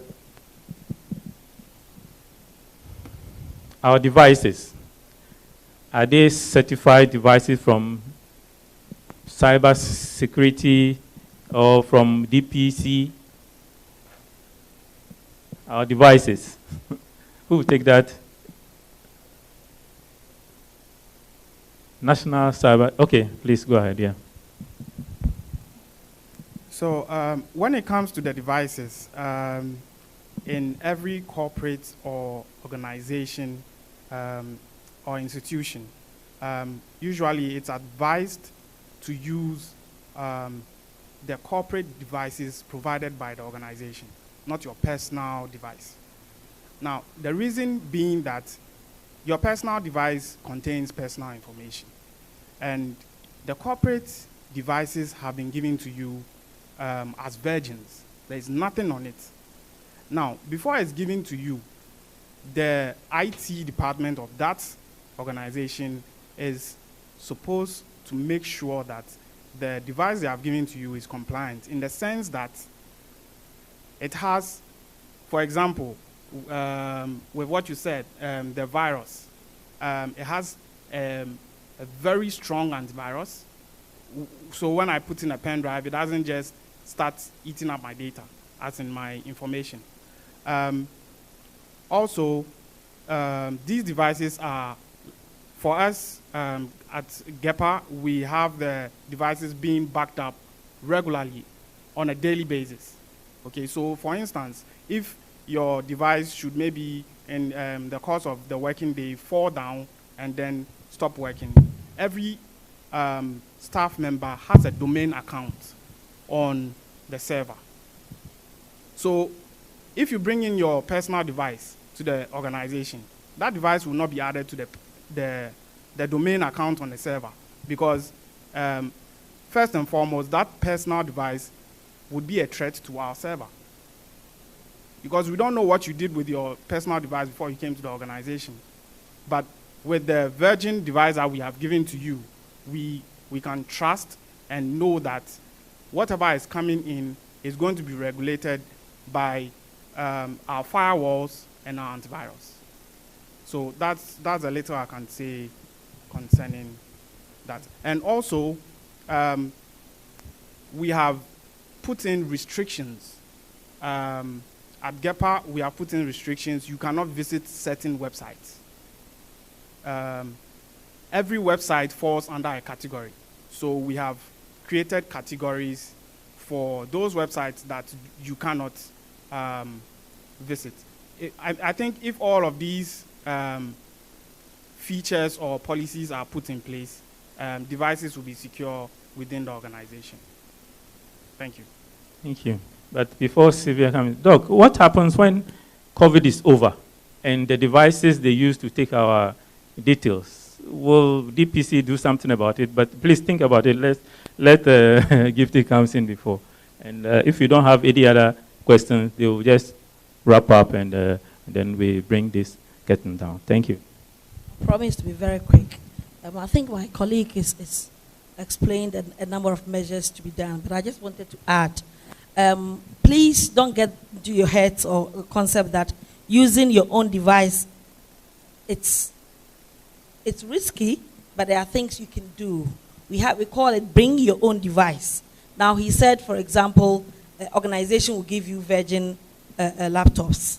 I just want to add, not all organizations can always afford to give you virgin devices. So for example, if an employee leaves and they're using the company's laptop, all they do is refurbish or rebuild it and put information. But from a cybersecurity perspective, if you back me, you can restore some of these things. So I will encourage your organization to go for things like encryption and for the devices like access. These are extra things you can do on top of what is explained. So bringing your own device, it's not doom, if you like, but it's what organizations like ourselves can do to protect the information on it. So for example, if you are using, let's say I'm using my iPad, my personal iPad for work, there are things that can be done from your security posture that can, for example, remote wipe it. So if that laptop is lost, apart from backup, you restore the information. But what happens to the information on the laptops? And there's been a lot of breaches because employees or customers or clients have left their laptops in taxis, in Ubers, in trotros. So I think the only thing I want to add is you need to extend the level of security. If you can stop your employees from using that, that would be a very good thing to do. So I think that's all I want to say. But I don't want you to go thinking the fact that you're using your own laptop means ultimate risk. Yes, there is some risk, but you can mitigate those by putting some of the measures we've talked about. Dr. Dankwa, what happens when COVID is over? Are you going to go back to how we used to do things? And that is the last question for all of you, just within a minute, and Doc as well, then we can bring this discussion down. So let's start from you. Okay, I don't know if you have in mind of COVID tracking apps or systems. But please, before you, okay, there's a question from Facebook before you can do that. But a lady is going around distributing a form for assessment, so please note to that. Please go ahead then.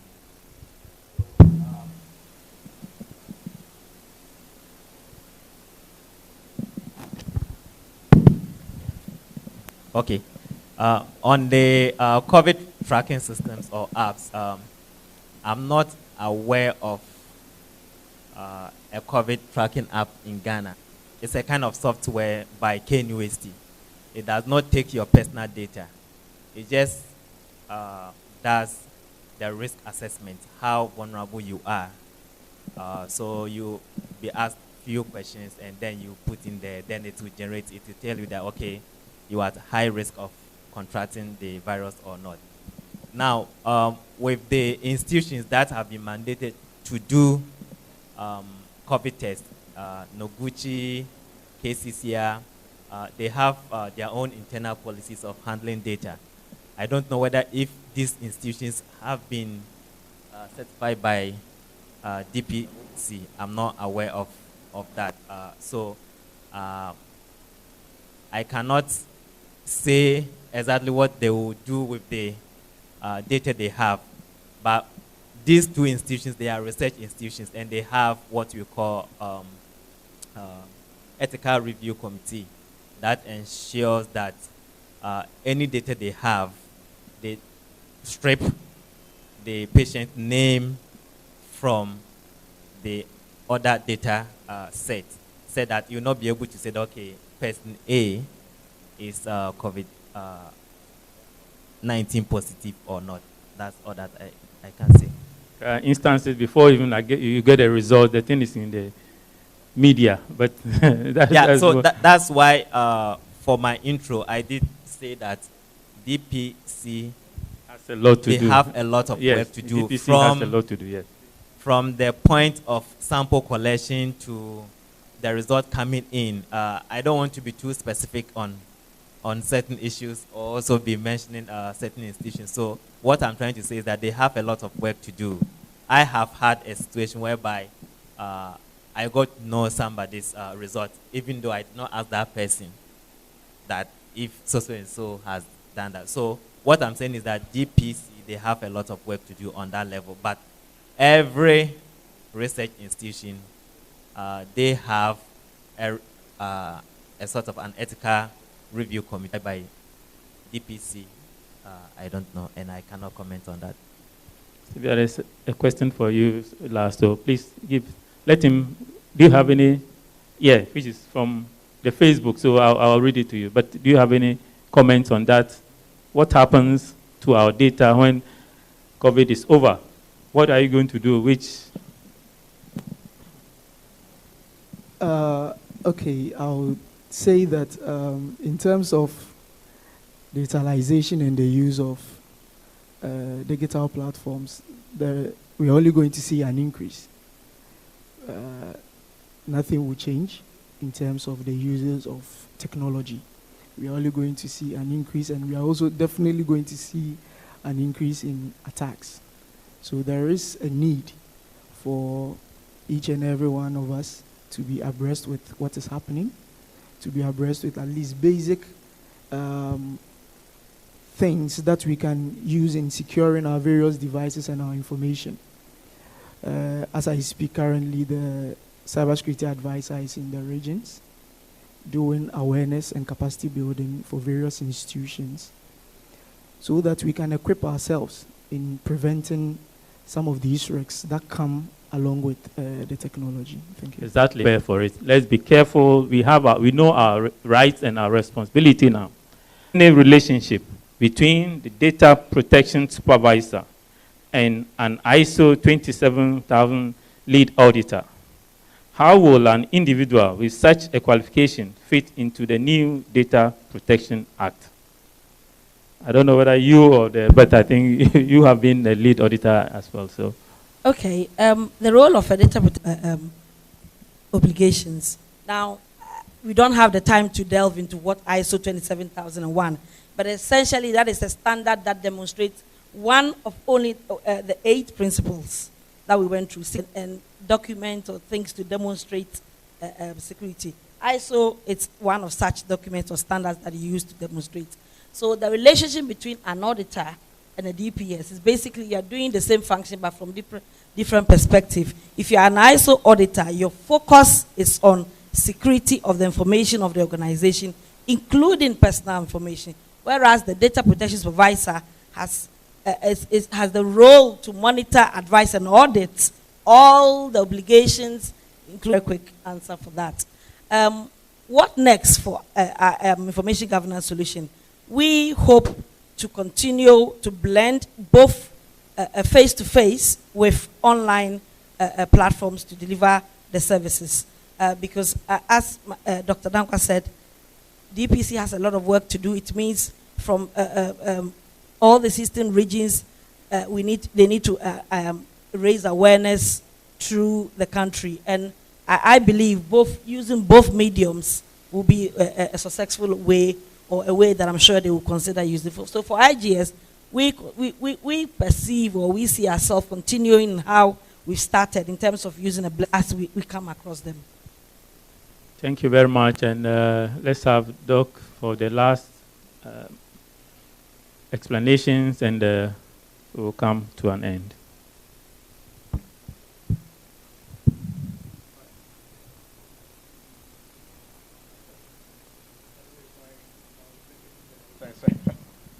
Thank you very much. So I want to introduce the Executive Director of the Data Protection Commission to, maybe she will do my take. Thank you very much. Thank you, Doctor. The question is, what happens? First of all, we know that the DPC has a lot to do. That is all what we've agreed to this morning in terms of ensuring compliance and also security of our personal data for our institutions to ensure compliance. But the last question for him was, what happens when COVID is over and the devices they use to collect our data, will it be given back to them? And I'm very happy that I caught the last end of this program. I was rushing between programs to make sure I was here to participate before you leave, and I'm very pleased to see so many of you here today. The specific question, I will not deal with it as a specific, but generally, when a project commences, at the conceptual stage of every project, there has to be some thought that should have gone in, and it has gone into this one, about how long we want to collect the data for what purpose, and at the end of the life cycle of the data, which is when the data has achieved these purposes, what we do with the system. And that is what we call the decommissioning of systems. So the project team, having completed the work of this project, should be looking at how they end the life cycle of the project. That involves a whole lot of processes. One is an instruction clearly from the project owners to the project members, clearly stipulating what should be done to end the project. Some projects end up with a legacy database, which means the data in the system is continuously useful for a purpose, not specifically for the project, but for some other purposes. And in this case, I perceived that the project data that was collected would be useful, probably to another agency or to some other aspect of the national work, possibly to the Ministry of Health, for analyzing what was gathered and to be able to use it to strategize ongoing how we meet another emergency or how we decide as a nation going forward. So there has to be a legacy team to hand over the data to, which should have been documented by now. Now, I expect that that is what will be. Under our data protection law, there is a clear exemption for data that is collected for the purpose of research and national knowledge. So we expect that the library that will be probably sitting within Ministry of Health will inherit the data to be used for research and to do some forward planning around how, if another type of COVID should happen, how the nation will position itself. This data that is handed over may be anonymized or pseudonymized, and these are data protection jargons, but simply meaning that the data shouldn't necessarily be continuously identifying individual as Mr. A and B who had data, who had COVID or not, but the essential detail of the data is how, as a nation, we will use the data to make decisions. So they may anonymize it so that you can't specifically identify an individual, but the statistical information will be held to make useful decisions going forward. The system itself that held the data needs to be decommissioned if it's no longer going to be used or useful to the nation for the purpose for which it was created. The decommissioning of the system comes with clear instructions about how the information is extracted from the system and given it to the legacy body, and then how it is purged, who does the purging, what method is used, and how the whole parts of the system, which is the hardware and the infrastructure and the team, are decommissioned. So that is a whole structure of the data protection management that will be dealt with. And I expect that it will be dealt with accurately because we've had a lot of discussion concerning it. Before I took the mic, I also had a question about so what happens about data protection going forward post-COVID. Post-COVID, we are looking for individual, and Sylvia did mention about the audits and the its alignment with ISO and how it's going to be worked. But the essential, important aspect of what happens is that your rights shouldn't be overridden.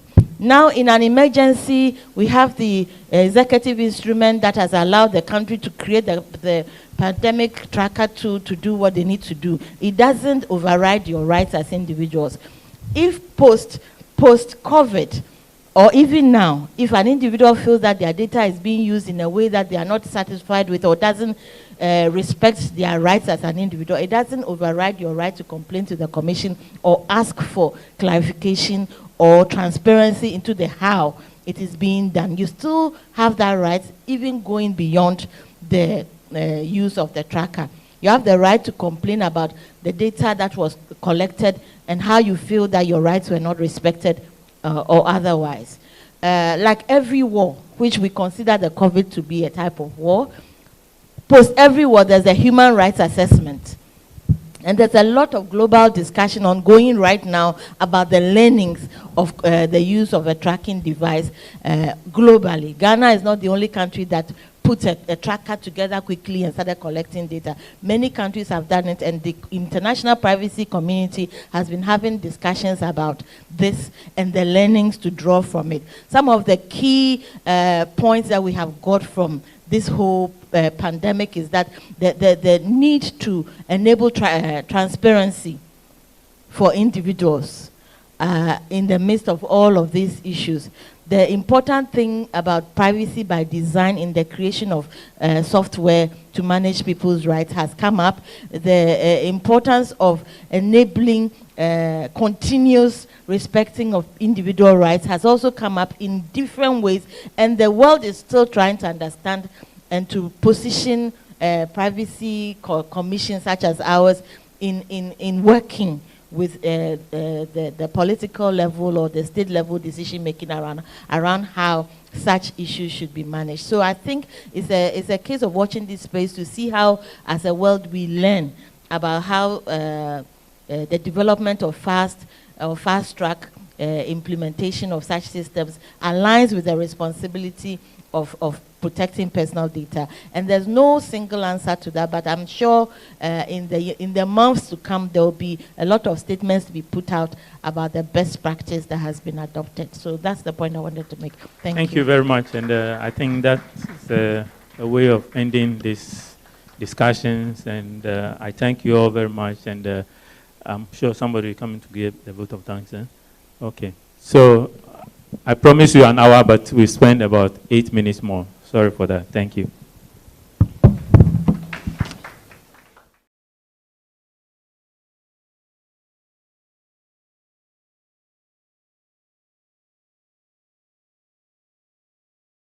Yeah, in our midst, as part of this session, we have Home-Based TV and then City FM, who are streaming live on their social media platforms. And as I indicated earlier, we were streaming live on the various social media platforms of the National Cybersecurity Center. At this point, we will all agree with ourselves that, yes, issues with privacy are pertinent issues that we can't put a blank eye on. So going forward, we have to know that, yes, our privacy is a fundamental human right, and then we have to keep it as such. Thank you very much, and I really enjoyed you being part of us this is the afternoon, right? Yes, so this afternoon. We wish that all that we've come here to study, we will practice them and demonstrate accordingly. Thank you very much. We've come to the close of today's session, but then as you already know, the awareness creation is still on, the National Cybersecurity Month is still on, and so other programs would subsequently follow. Thank you. We'll be going back to the, should I say dining hall again? All right, so we would recess for our refreshment. Thank you.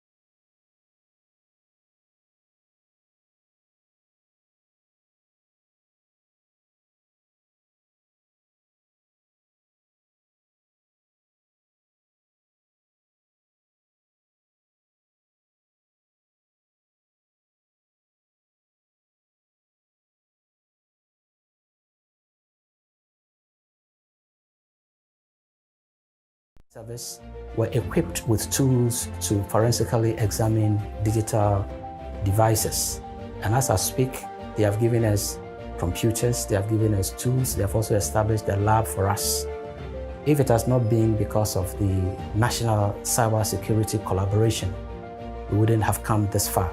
Our contribution is very significant in the sense that when you look at the different areas that the critical national infrastructure falls in, everyone and every entity for that matter uses personal data for different purposes.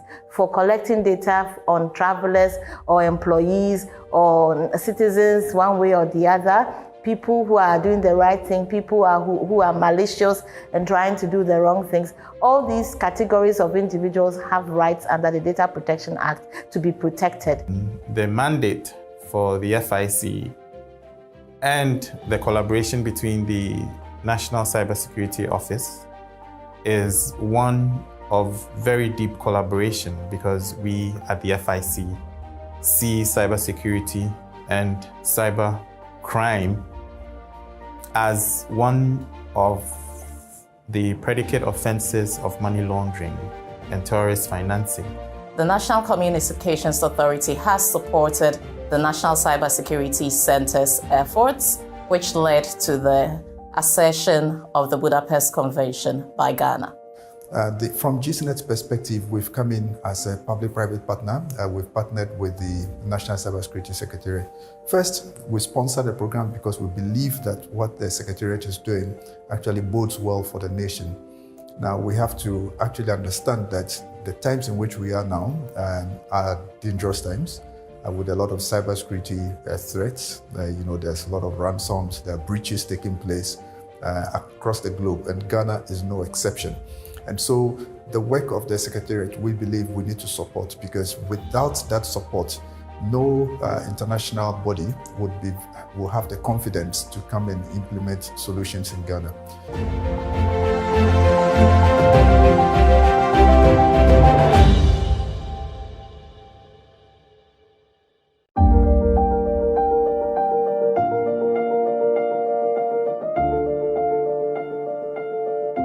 Within the last 3.5 years of our establishment as a center, we've achieved some significant milestones, including the following.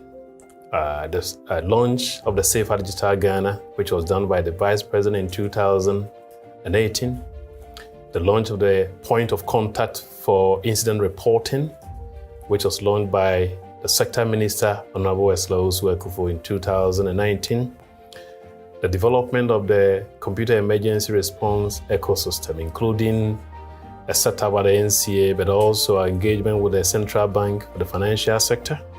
The revision of Ghana's national cybersecurity policy and strategy, which has been enhanced to the level of our international standard. We've also drafted a cybersecurity bill which seeks to regulate the cybersecurity ecosystem of the country and to further consolidate our gains as far as our cybersecurity development is concerned. But most importantly, we've also signed up to 2 international conventions, which we are implementing. These are certain milestones which have also attracted international attention, including the Council of Europe, which has recognized Ghana as a hub for capacity building, ECOWAS Commission, which has then requested Ghana to lead cybersecurity in the sub-region, but also the World Bank, which has further built the confidence in investing in our digital economy. I think we haven't gotten it yet. We're still on a journey, as a matter of fact, but they are critical milestones. The main reason is the fact that we have a strong political commitment to cybersecurity.